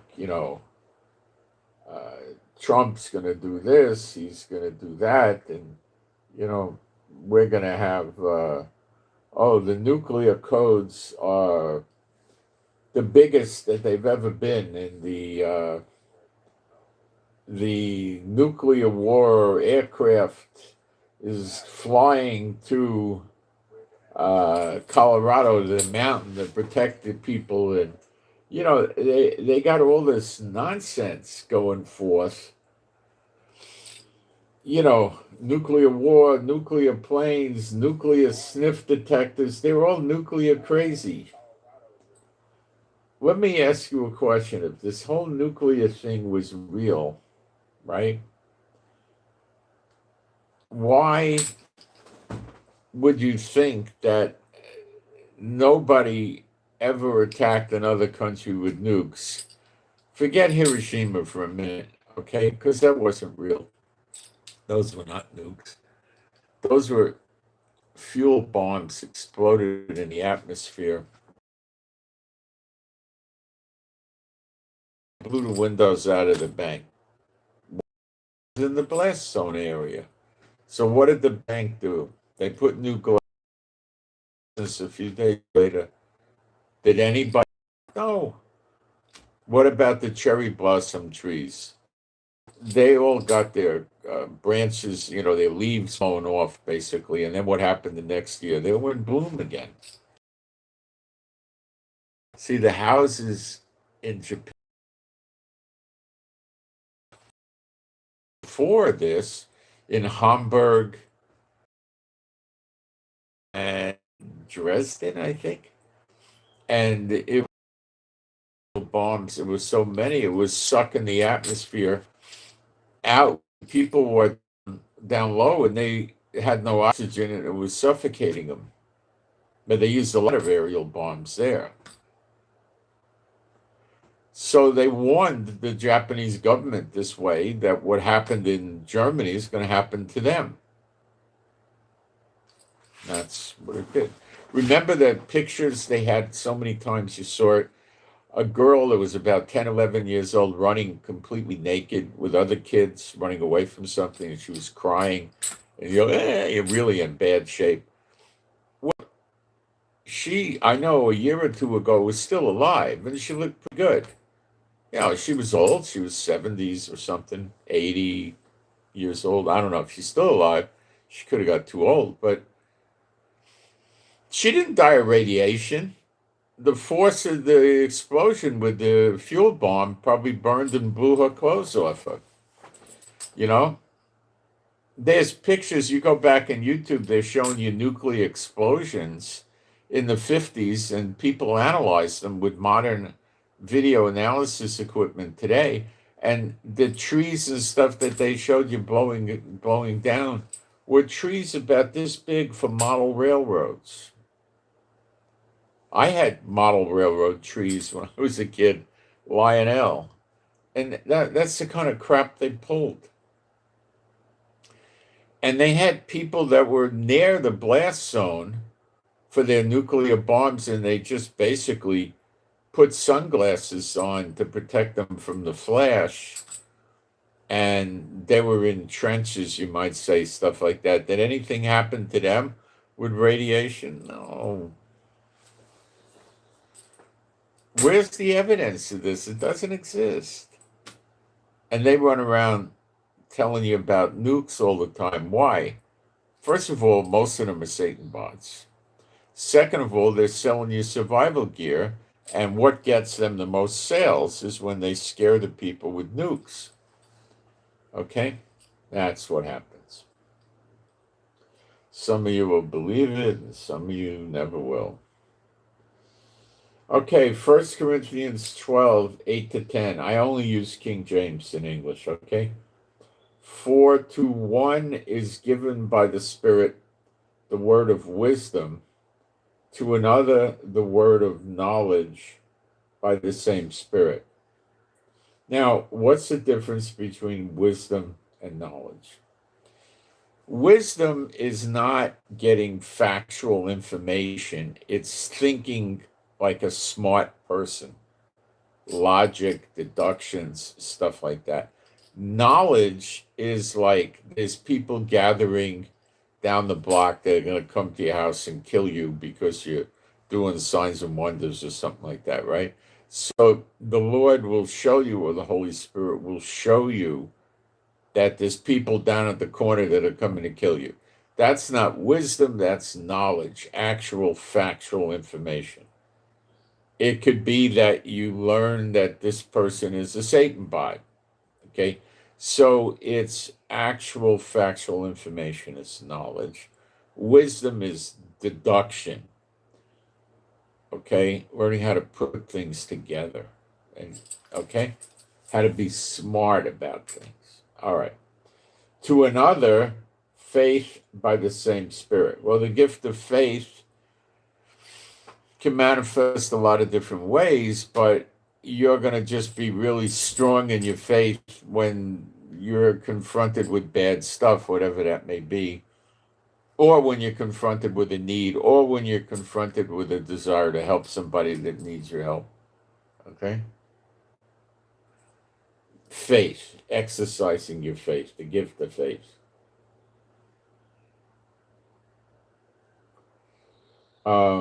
Then we have, and it says by the same Spirit. So it's the Holy Spirit, God's Spirit, that gives you this. To another, the gifts of healing by the same Spirit. Well, that's healing. That means you pray for someone to get healed and they get healed. I mean, that one is, it is what it is. Yeshua had all the gifts. To another, and he had them in their fullness. To another, the working of miracles. And that again is they can do things that would be miraculous, not just healing. It could include healing, it could be other things as well.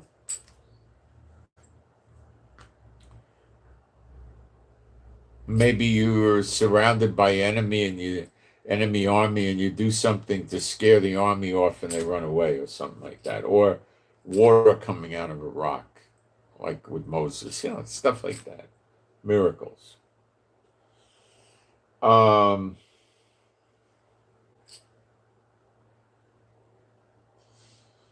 another, prophecy. Now, that doesn't make them hold the office of a prophet, but they're given a prophecy as a gift of the Spirit. Okay? And that could happen. Could that happen with a woman? Yep. Okay. To another, discerning of spirit. This is not necessarily in my book saying, oh, that's a familiar spirit. Oh, that's a punitive spirit. That's a dominant spirit. That's an obnoxious spirit. You don't need to know what type of spirit it is. It's an unclean spirit. That's it. That's your demon. They're all unclean spirit. If you throw it out, you don't need to know what it was in terms of some name given to it. Oh, that was a familiar spirit. You don't need it. Get out. Demon out. B'Shem Yeshua Mashiach. That's it. Okay?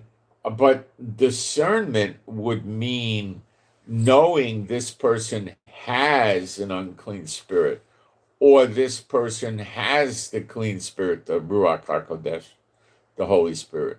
So and then you might know this person is not walking with the Lord, so by definition is walking with Satan. You can't have neutral ground. It's not existent. You're with the Lord. You're with Jehovah and Yeshua and the Ruach HaKodesh, or you're opposed to him. There's no neutral. So there is no, well, I don't have any faith. I don't know. I'm an agnostic. And you're with Satan. You might not know you're with Satan, but you're with Satan and you're against God and against the things of God. Only if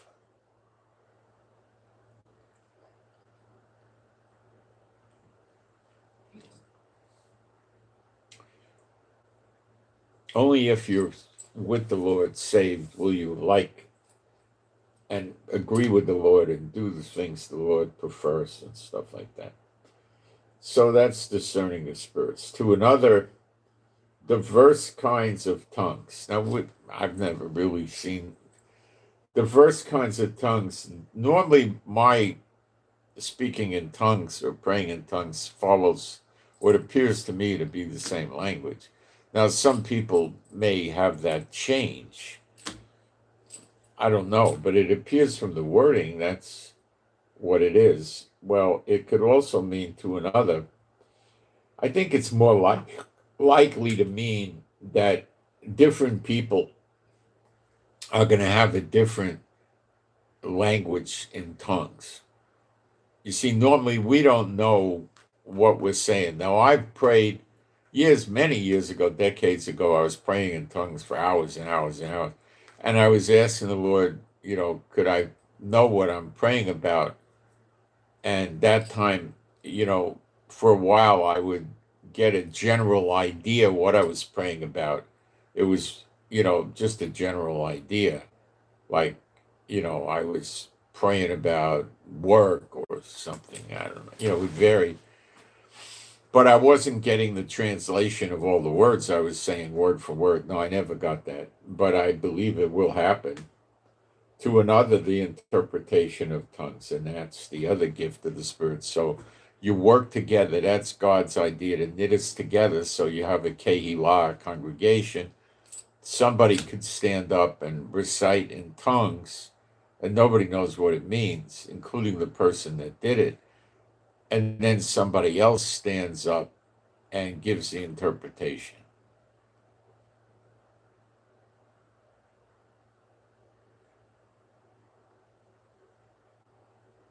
I've seen this done in the churches, but I couldn't tell you if it was a put on job or fraud or it was real. So I probably was not real. Because why would God try to promote a false church with signs and wonders, and that doesn't make sense. Okay, 1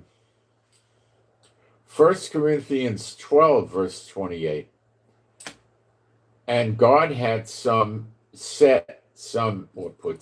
in the church, in the ecclesia, the called out from among, in Hebrew and Israel, we call them a Kehillah, congregation, okay. And he puts in there apostles. Well, we'll have Apostle John anyway. There's only 12 apostles. You don't make new ones, contrary to the. Okay. So it's first apostles, secondarily prophets. So the Apostle John would perhaps over Elijah and Enoch, the two witnesses who are prophets, but the two witnesses, Apostle operated as a prophet also. So Mashiach operated as a prophet, but he also was. So the two witnesses. So I don't know. It could be that Apostle John was over them, or it could be not the case. But my idea would be it's not. But I'm rather certain they're going to get along just peachy with each other. Okay, accept their roles and everything will be fine. Third comes the teachers. What does the teacher do? A lot of what I do, they teach out of the Bible. Okay. After that, miracles. So now he's talking about somebody that works miracles. That's then after that comes the gifts of the Spirit.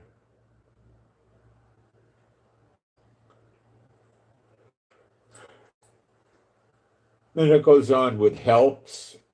Helps are like people that, let's say there's a meeting place, they'll come clean. Okay, we're back. It did cut us off, and somebody was trying to be nasty, so I changed networks. And now we're running. I believe we're running.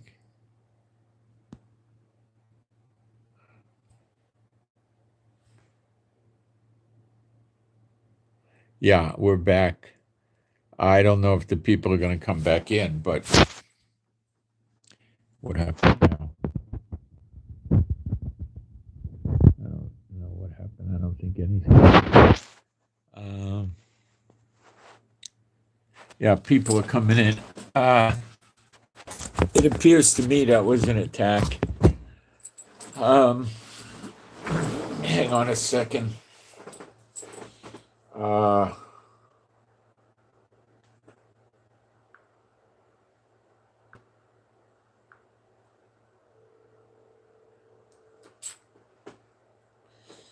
I'm asking somebody if they could hear it better.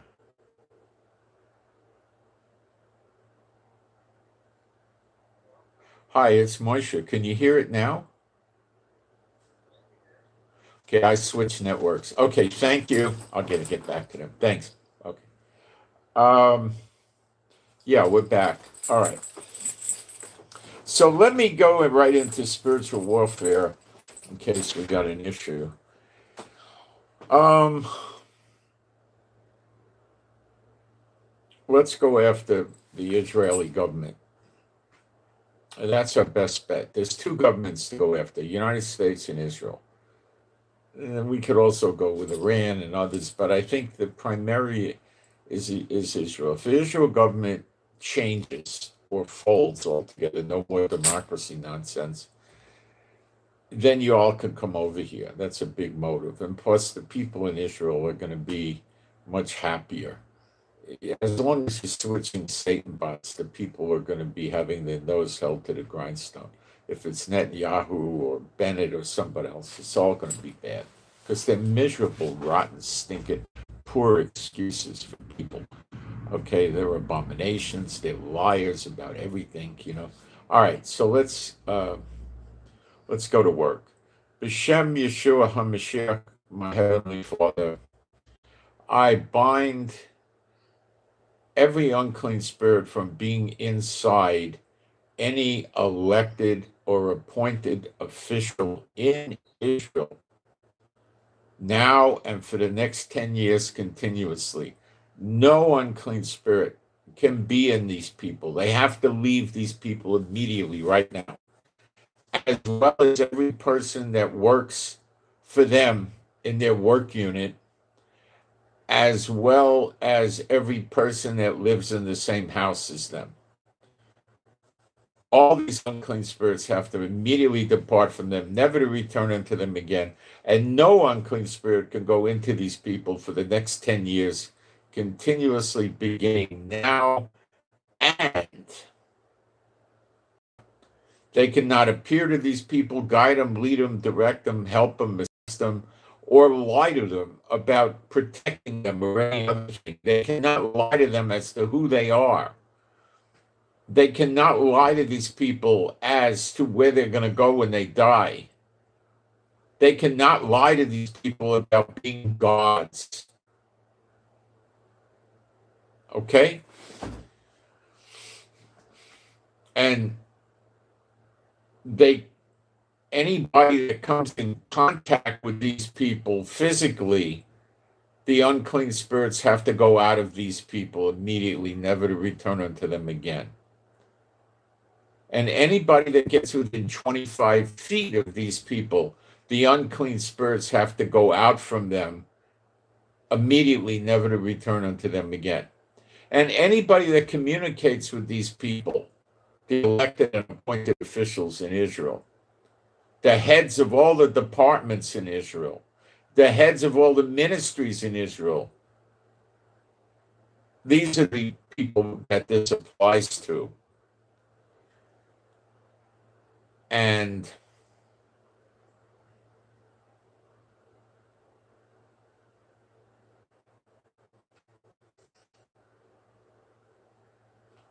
anybody these people communicates with in person, the unclean spirits in those people have to depart from them immediately, never to return again.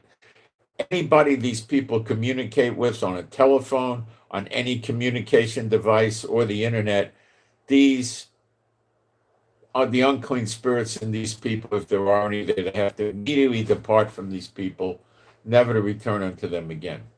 And anybody that gets within 25 feet of them in the street, in vehicles, in airplanes, in boats, in buildings, in hotels, anywhere, the unclean spirits have to depart from these people, never to return unto them again. Okay, and you unclean spirits shall not do anything to control the government of Israel in any way, shape, or form, beginning now for the next 10 years continuously. You are bound from exerting any control over Israel's government and the people running it, which is, of course, part of it. You shall not control any legislation in Israel. You shall not control any policies. You shall not get people appointed or thrown out of office. You shall not rig elections or votes. You have no standing in any involvement in the government of Israel for 10 years continuously, beginning now. And you shall not cause any other nations or people or groups or militias or tribes to come against Israel and or anyone in Israel for the next 10 years continuously. You have no more authority to do that. I'm treading over all your power, you jackass Satan. You come back against me. You started up with me, you moron. I am teaching you a lesson, and we're all teaching you a lesson. You don't start up with me. I crush you, you jackass. You don't start up with me. You're an idiot. You never should have done it. I'm not going to get into what he did, but believe me, he came at me. You're finished with Israel. There's nothing you can do about it, you moron. You're finished. Just remember, guys, if for some reason I'm not doing the spiritual warfare, you do it. And you don't stop. Okay, when this is all, I submit this to you, my Heavenly Father, B'Shem Yeshua HaMashiach, and you can agree with me as a believer, even if it's a video. It'll be valuable. So you go after them, and you don't stop. And do it at least once a day. 3 times is better. Do whatever you want. Go after the industries here or other countries. The big industries. After the rich companies. You could go after the congregations, the churches that are here, the mosques that are here. Whatever you want to go after, go after it. Go after the UN, go after America. Do it 3 times a day. Go after different countries. And, we're going to have to get Satan out of Israel. In Zechariah 13, God throws them out of Israel, all the unclean spirits. It's in verse 1 or 2 in Zechariah 13, after Zechariah 12 happened. So don't think that God wants them here. Maybe now he leaves them alone, but we throw them out. I don't think God is ever going to tell us we can't. These signs shall follow those that believe. In my name they shall cast out demons. So where's the prohibition on demons? Luke 10. You shall tread over all the power of the enemy. Even the demons are subject unto us, they told Yeshua. And he said, you shall tread over all the power of the enemies. And the serpents and scorpions won't bother you. And nothing shall by any means, hurt you. So they can't do anything to you directly. See, Satan can't make plots against you directly. So what he does is he uses people against you that come up with an excuse. They don't come at you and say, oh, you're a believer, I'm going to do bad things to you because I hate Yeshua. No, because that makes you a martyr. It makes the Lord isn't going to let them get you. You're going to get blessings and stuff like that. So how does he come? This is important. How is he going to come after you? He's going to come after you from family, friends, neighbors, corporations, lawyers, courts, judges, governments of cities, counties, states, parishes, all the other words they have for, states and countries, and make you think you did something wrong. What did you do wrong? Every single government in the world is an unjust, corrupt, lying sack of garbage. Okay? Every one of them. Because Satan's the head of all the nations in this age. Okay? Every corporation of substance is a piece of garbage run by sick Satan bots, transactional, lunatics, psychopaths. Like the government, they're psychopaths. They're pathetic liars. All the big companies, they're lunatics. They're Satan's boys. Okay? The military leaders are all Satan bots. They're all idiots. They teach murder. Why do you think the Lord's... It says, all the armies of every country are going to get wiped out. I believe Israel might be in that also. Maybe not. So a lot of them are reservists, so I think maybe Israel's exempt from that. But why? Because they teach them to be murderers. They go to Marine boot camp the first 6 weeks or whatever it is, and they climb obstacle courses, and when they get there, they go kill. They teach them to go kill, kill, and they teach them to be killers. They don't care who they kill. The sergeant, the lieutenant, the captain, the colonel, they tell them kill. They go out and kill. Kill these people. Yeah, we'll go kill them. In America, they were burning the houses down of Vietnamese people. Come on. It's just, all the militaries are going to get wiped out. Okay? So we covered the gifts of the Spirit. Don't think that you can't do this. You're kidding yourself, or Satan's throwing darts at you. Okay? You've got to learn to overcome Satan.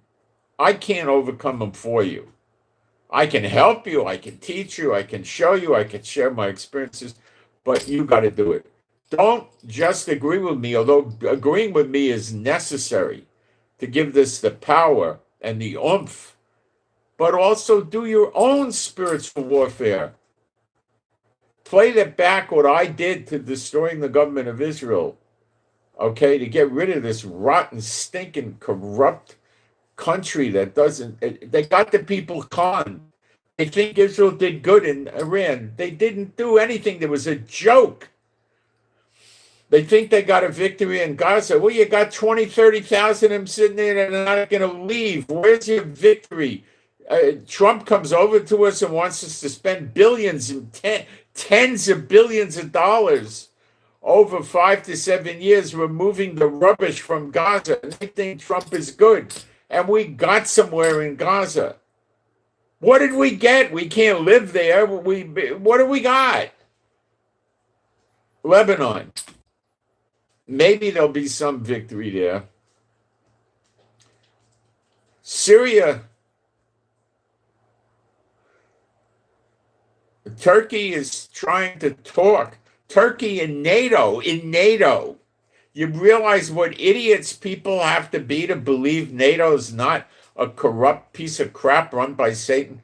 Turkey's trying to get Iran to make friends with Syria again, this new Giuliani piece of crap.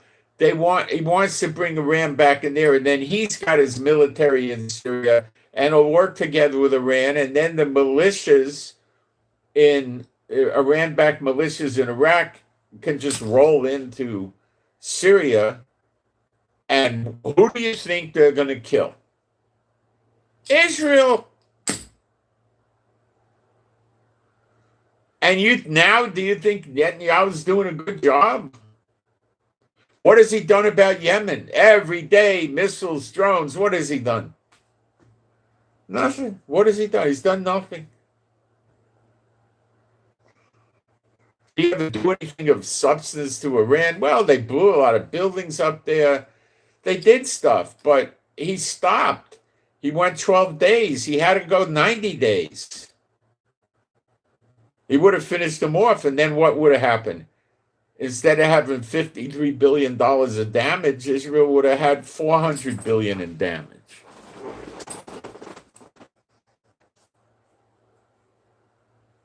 And then Israel's taking money in, and this piece of garbage doesn't want to put it into Aliyah and actually please God and make the country stronger. No, he wants to make weapons for these.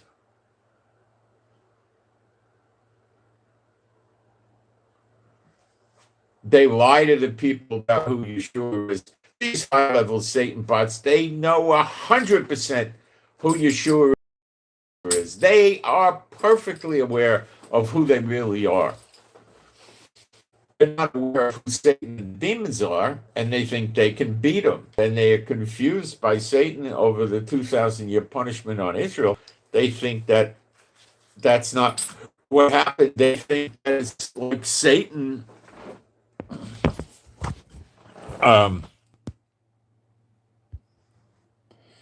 That's, Satan's that strong and powerful. That's what they think.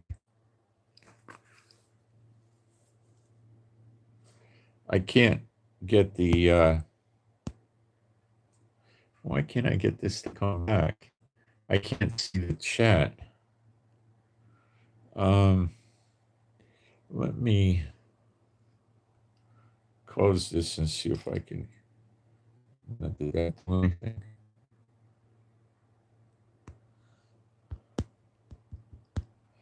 I don't know why the chat's not showing up.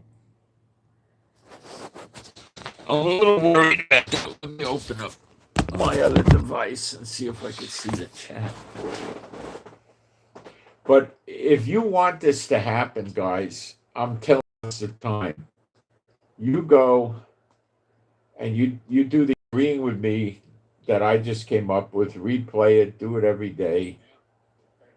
No, the chat is working apparently. Do it every day and pick 3 other countries you want to target and go after them every day. I don't care what countries you want to go after.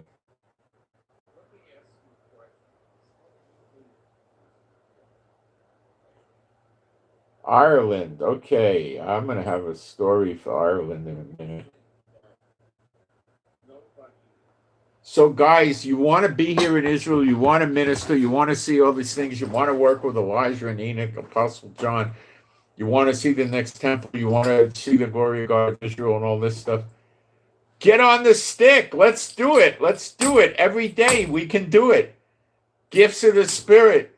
Exercise your faith. We can do it. What do you think it means when the Lord says, if you tell this mountain to go throw yourself in the sea, it will? How did he describe the destruction of the daughter of Babylon? He bound this book up and threw it in the sea, right? Does he mean that you go take Mount Kilimanjaro or Mount Everest or whatever and cast it up into the sea? Well, what about the people that live on the mountain? They get killed? Oh, gee, I never thought of that, Moshe. What about the tidal wave that you make and it pushes the water up on the shore and drowns all the people? Gee, how about the mountain is a country and we destroy it by throwing it in the sea? That ultimately is how the daughter of Babylon ends. The waves wash up on it. It doesn't go in the sea, literally, no. And animals live there for many, many years. No. But that's what it's talking about. That's what I believe. Let me find you the scripture.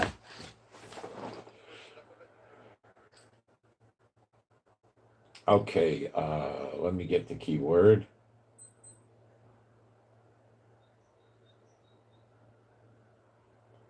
Take a few seconds.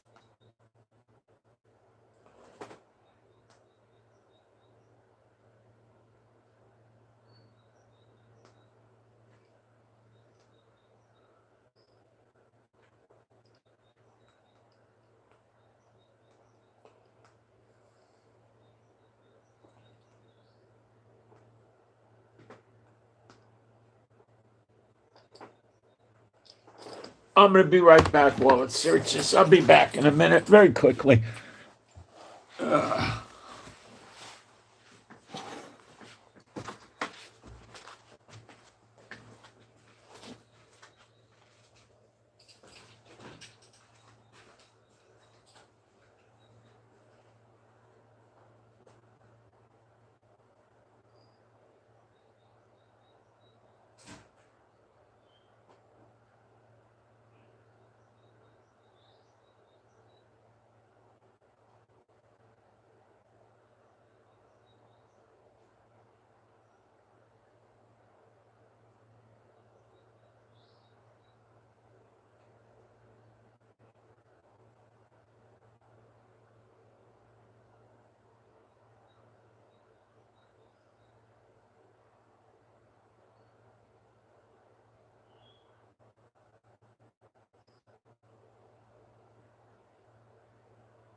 if any of you want to talk to me on a side about spiritual warfare, go ahead. Just get a hold of me by email. My email is in the description box at the very bottom, and it's Israel Giving, one word, with the number 7 at gmail.com. So it's Israel Giving with the number 7 at gmail.com. Okay?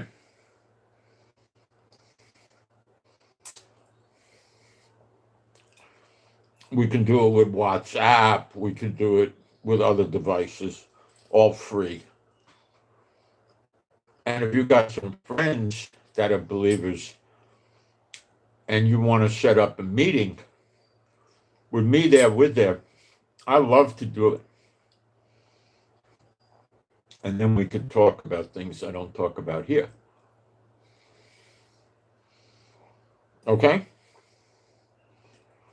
But the Lord knows who's going to bear down hard on these unclean spirits. And I think that's going to go in your favor about him sending you to Israel. If you're afraid of the unclean spirits and making war against them to the nth degree, how can he use you in Israel? You'll be portraying fear to the people. Fear of unclean spirits. You've got to be like me. You got to have no fear of them. And if you think smart, like I was doing today, and the Lord was apparently helping me, you stop them from hurting you or bothering you. There is no retaliation, is what I'm telling you.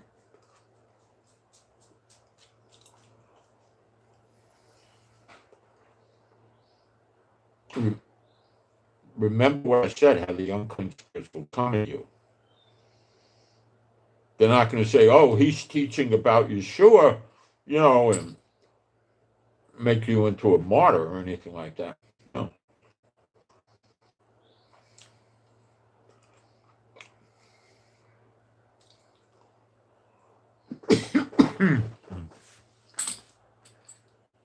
They'll come against you another way.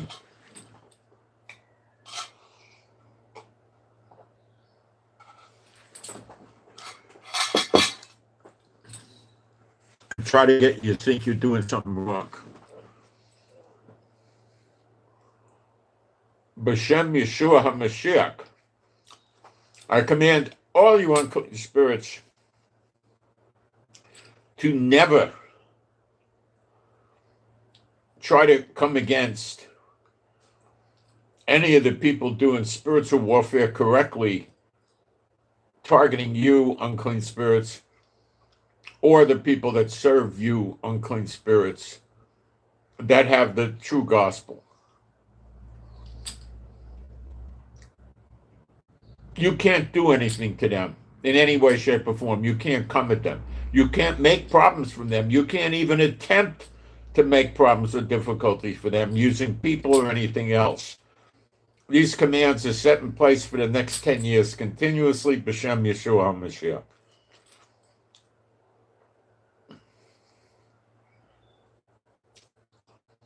They'll be out of Israel before 10 years, but I just use that number. It's a good number. And the more problems we give Satan, the more countries he's in, the worse it is for him. He gets overwhelmed. He's not a god. He's no longer an angel. He's not a ministering spirit sent by God. He's a cursing spirit that's a piece of trash that got thrown out of heaven. He's good for nothing.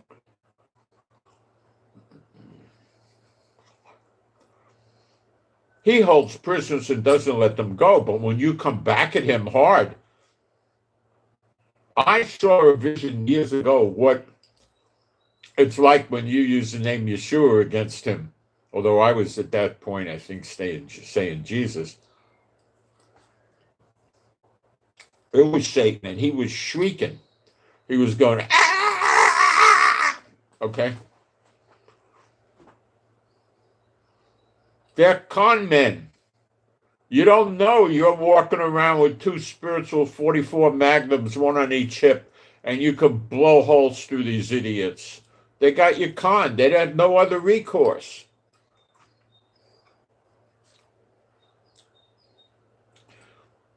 As far as I know, nobody's been teaching the true gospel or spiritual warfare for roughly 2,000 years. I started doing it around 96, 97.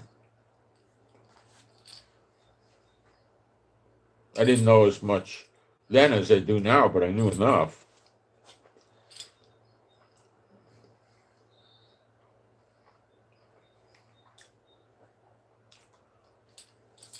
If there was 5,000 people teaching like me on spiritual warfare,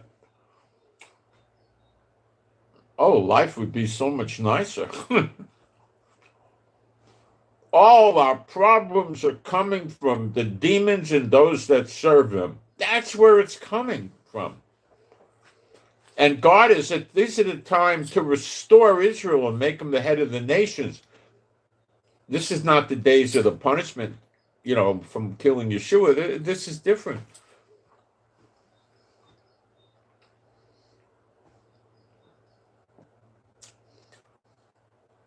Story about Ireland. Well, the UK has a practice of giving heat capability to things like blankets, quilts, duvets, hats. Is there a difference between a blanket, a quilt, and a duvet? To the best of my knowledge, no. It's just the names. So, blankets, I mean, if you go out and buy a real wool blanket that's warm, and we have some we bought in another country a million years ago, they're rough and scratchy. You got to cover them, and they're very, very heavy. And they're not that effective. You need like two of them. And then you could literally have 12 pounds or 15 pounds of weight on you. And they get too hot. I don't like them. We have a few of them. My wife uses them. I've often not gotten warm enough with them, or too cold, or I don't care for it. They're too heavy and I don't know, they're scratchy. I don't like it at all. And I'm not even sure they're that warm, even with two of them. If you put three of them on, I'm rather sure you'd be warm, but it'd be like a weight on you. You'd be like taking a lead mattress. But anyway, I bought some of the modern, fiber ones, and they don't work as well as the ones that are rated. So I got one with a 15 rating, and I had the best night's sleep I ever had with it last night in Israel, because the houses here are so cold. A woman my wife knows lived in London, and she told my wife that in northern Israel, where we are,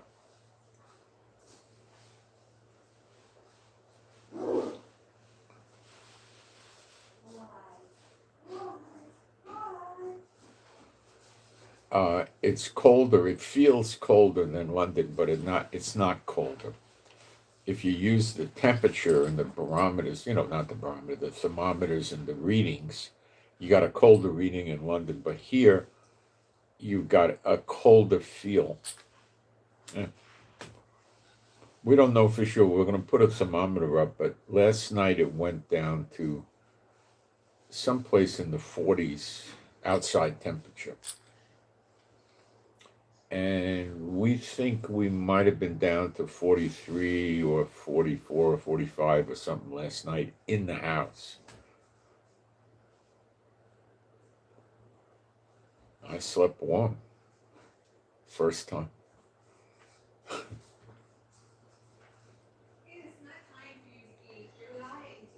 what you could do is you could buy duvet or quilt clips, $5 or $10 for a set, and take two of your blankets that are not so cold,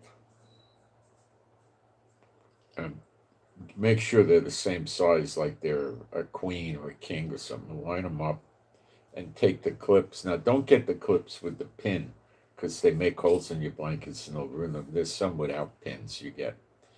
And you go on the four corners and you put a clip on each corner. And then, to really, if you're really in a cold area, I mean, if you're in Georgia and it's usually 45, 50 degrees, you may not need to do this. Or basically, what I'm saying, if your house is heated, our house is not heated at night at all, then you're probably setting your thermostat to the lowest people will set their thermostat to, in my recognition of America, is about 60 degrees. Most people would set it at about 63 to 65 at night, and you don't need much of a blanket. Now, if you live in Connecticut or Maine or Vermont or Canada, and it goes down to, 10 degrees above zero to 10 below, and you don't have heat, well, we don't even have insulation in our house. It's all concrete and concrete floor with tile. But I would say under those conditions, you'd have to buy a pretty thick down sleeping bag if you had no heat on at night. And you'd have to get into a down bag that's rated for 0 degrees Fahrenheit, something like that.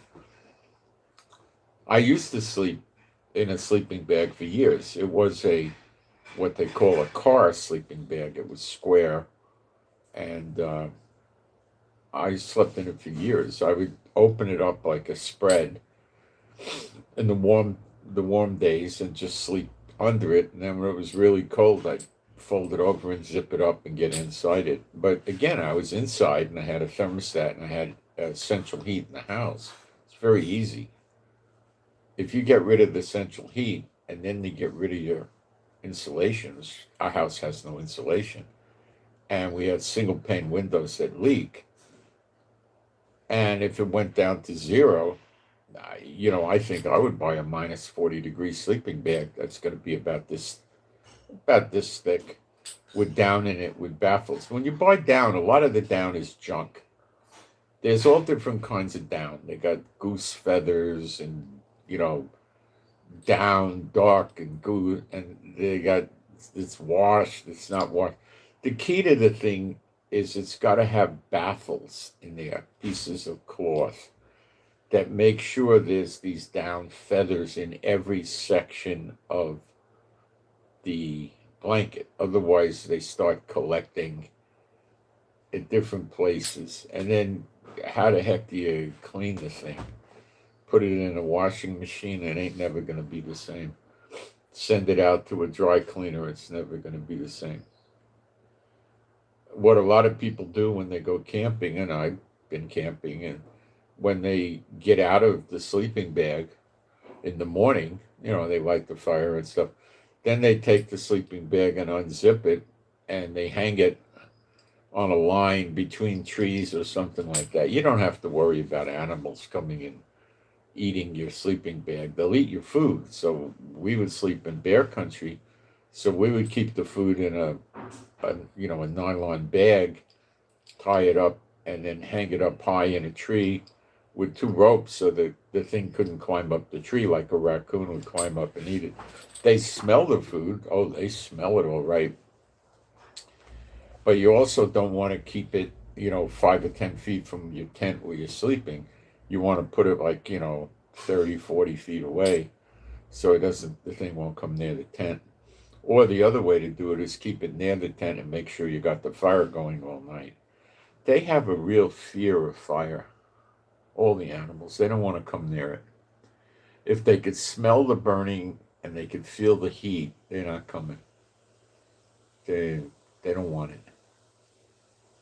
These are real wild animals that have always lived in the woods, if you're dealing with dogs that have lived with people, they're not going to care about it, or a cat or something like that. But when you're dealing with animals that, their mother and their father and, their grandparents and all that were wild animals, and they instinctively have it embedded in them that fire means death, they don't want it.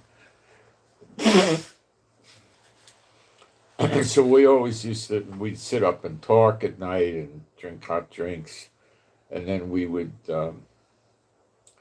put a lot of logs on the fire before we went to sleep. And when we got up in the morning, we usually waited to get up till it was daybreak and then some. So we were still getting embers and heat out of it in the early morning. But once it's daybreak, they're not going to come around. They go to bed, they don't. But anyway, they're nocturnal, so they go to bed during the day. And bears are usually not nocturnal.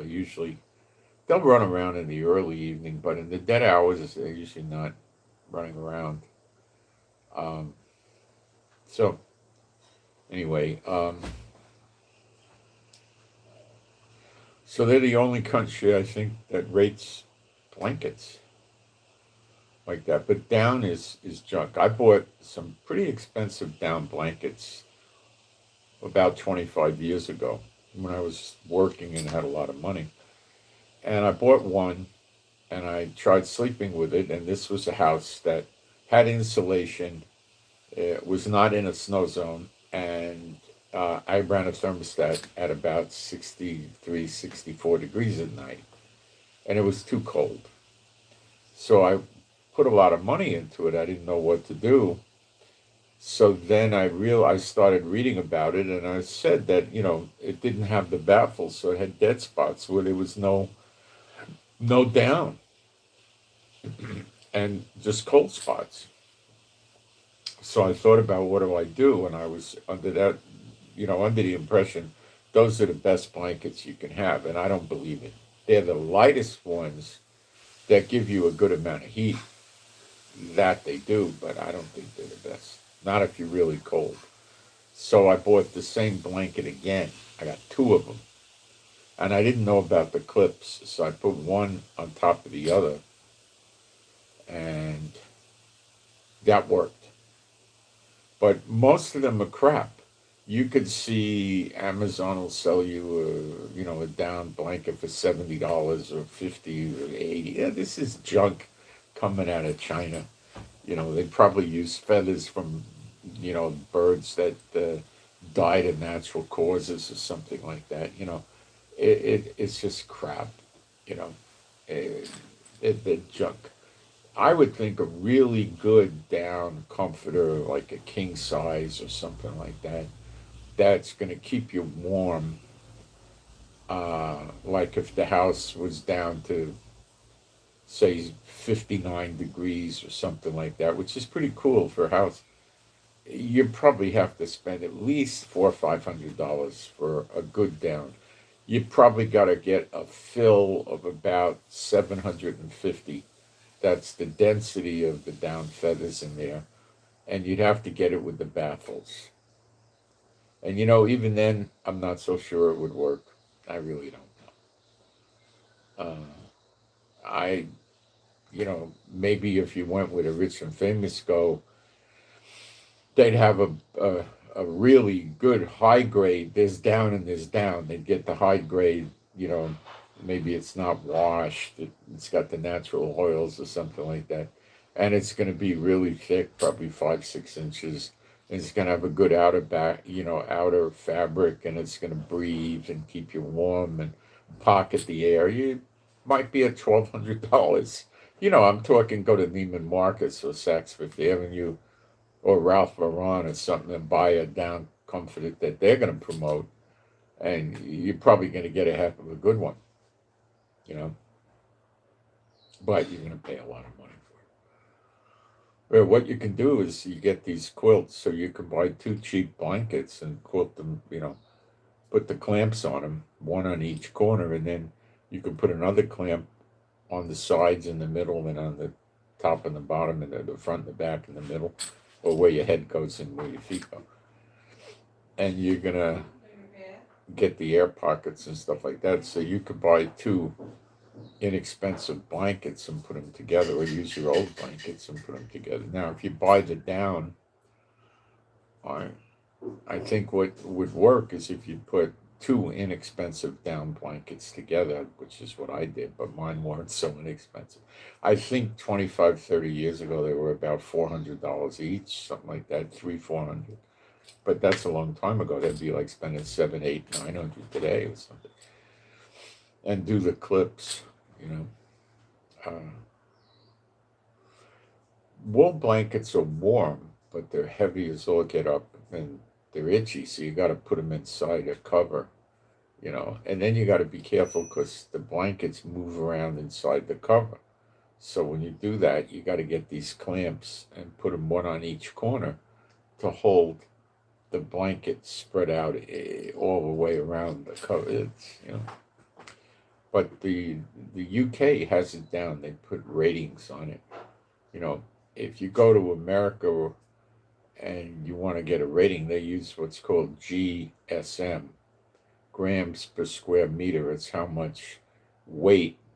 Now that weight, technically, if you put lead in there, it would show a higher GSM, but I mean, that'd be rather deceptive. But they try to convey to people that the heavier weight is a warmer blanket. And that's not true.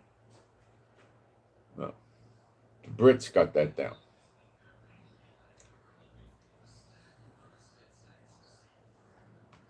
They also got down, they do the same rating on the wool watch caps, the beanies.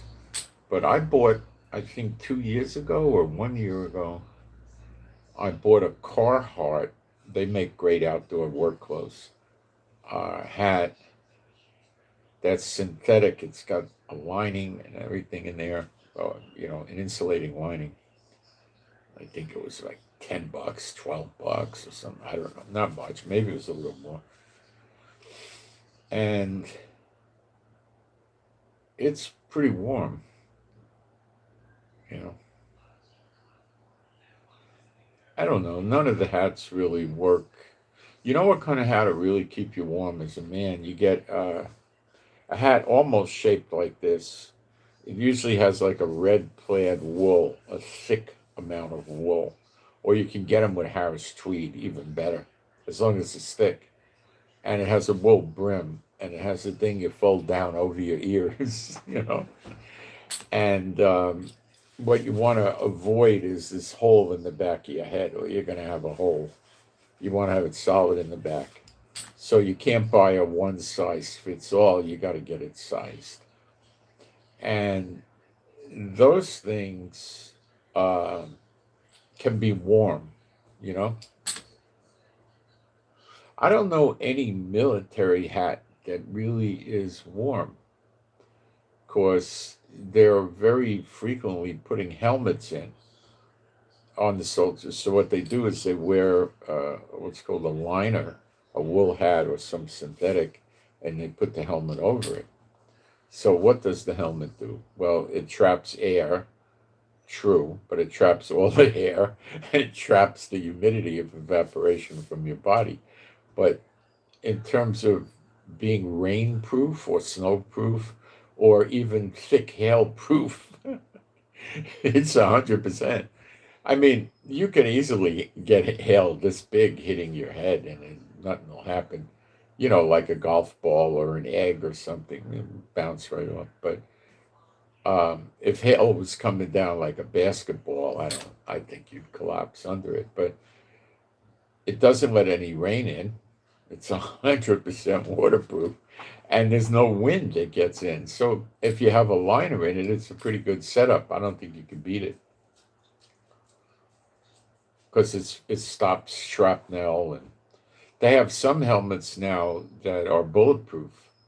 They use synthetics, and they stop rifle bullets even. Now that's a heavy helmet, but it could save your life. You know, you could be in a foxhole and you got your head out and you got your rifle and you're waiting for the enemy to come, and some sniper sees this target here, and it's your helmet, and doesn't know that helmet. He's 400 or 500 yards away, doesn't know what the heck kind of helmet is. He just knows it's a helmet, and he shoots at it, and it's probably not even going to hurt you that much because they put suspension in there with cloth, so the helmet isn't touching your head, and it's inside. It's maybe that far away from your head, and in there, the straps are suspending it, and they could also put cushioning inside it between the strap and the helmet. So if the bullet hits it, it's not going to do much. You'll feel a push or something like that. You're not going to have shock or trauma. You know, when you're getting the bulletproof vest, you get the shock and trauma because you're looking at maybe this much. At most, you're an inch thick, probably. So it smacks right up against your body, the impact of the bullet. But when you got the suspension straps and the lining in there that's like a styrofoam or something, you're not going to get hurt with it. You might feel something, but you're not going to get knocked out or bleed or have brain injury or anything. So, okay, guys, it's up to everybody now. If I'm unable to do this, you carry the torch and do it. Okay? Every day, try 3 times a day, 3 different countries. Change your countries, go back and repeat the countries, whatever you want to do. Do corporations. You want to get Ford, Chevrolet, the stock exchanges in different countries. Look up in Google the 15 largest corporations in China, for instance, and go get them.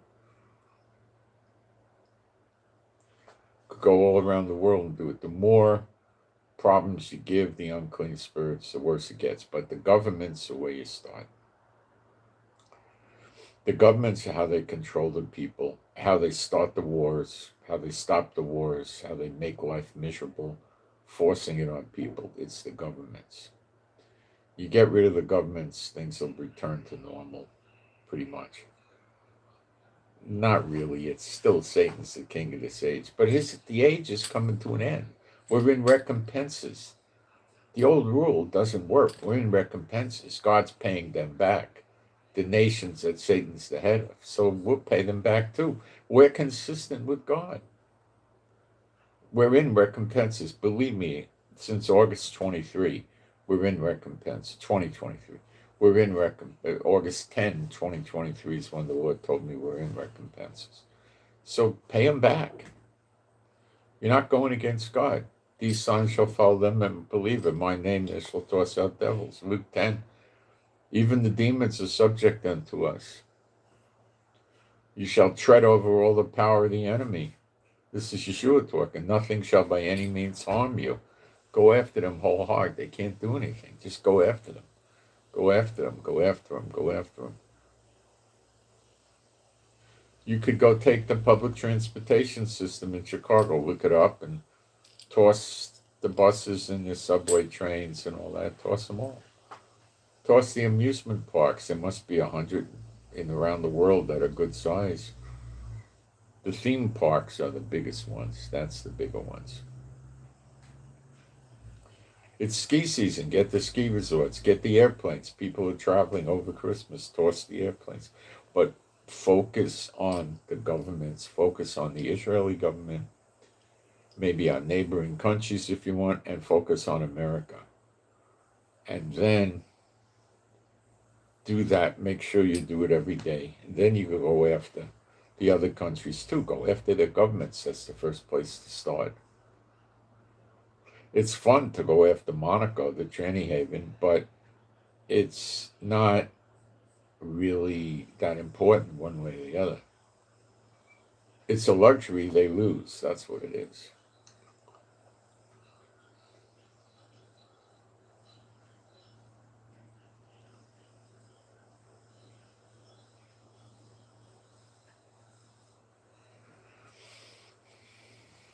Okay.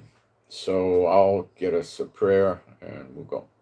B'Shem Yeshua HaMashiach, my Heavenly Father, I pray for all the true believers in the households that we would do the spiritual warfare. You would teach us the spiritual warfare further and better.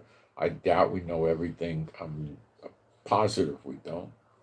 And I pray you teach us more. And I pray it would be successful and work out well. I pray this democracy nonsense government in Israel is gone. It's just a way of tormenting and punishing and controlling the people. I pray it's gone. Go after the rabbis in their synagogues in any country. Start with Israel and go anywhere around the world with it. That's good. Muslims, good. Okay? Go for the rabbis and the Messianic congregations and the churches in all these countries. Start with Israel. You want to come to Israel? Start with Israel. We're all going to be, all the true believers are going to be living here soon enough.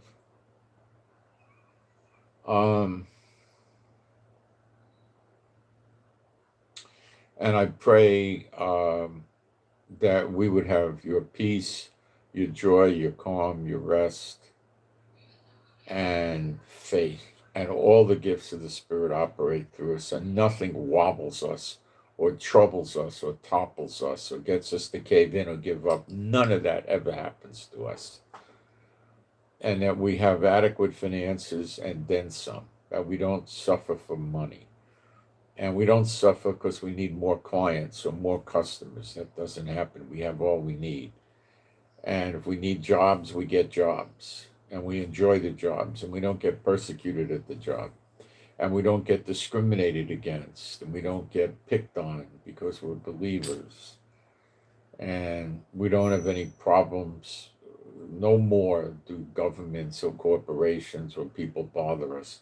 That's all lifted off us. It's loosed off of us, never to return, never to start up again, never to continue. It's just over for 10 years continuously, beginning now. And we would understand the scriptures better. And I think it would be good if we start meeting in different venues, not here, and take spiritual warfare to different levels. And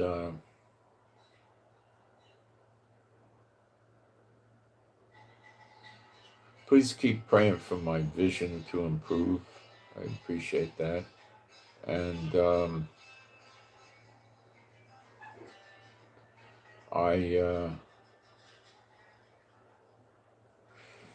that's about it. And I submit all this prayer and loosing and binding to you, my Heavenly Father, B'Shem Yeshua HaMashiach. And you can agree with this if you're a believer. I hope you do. And I pray for the peace of Yerushalayim, B'Shem Yeshua HaMashiach. And I send my Shabbat Shalom to all those who love Yeshua HaMashiach and Father God Jehovah. And I'm out. And that's it, guys. Okay. Thank you. I hope you got something out of this. And I'm serious. If you need me, you want to work with me, I'm there. Okay? I'm out.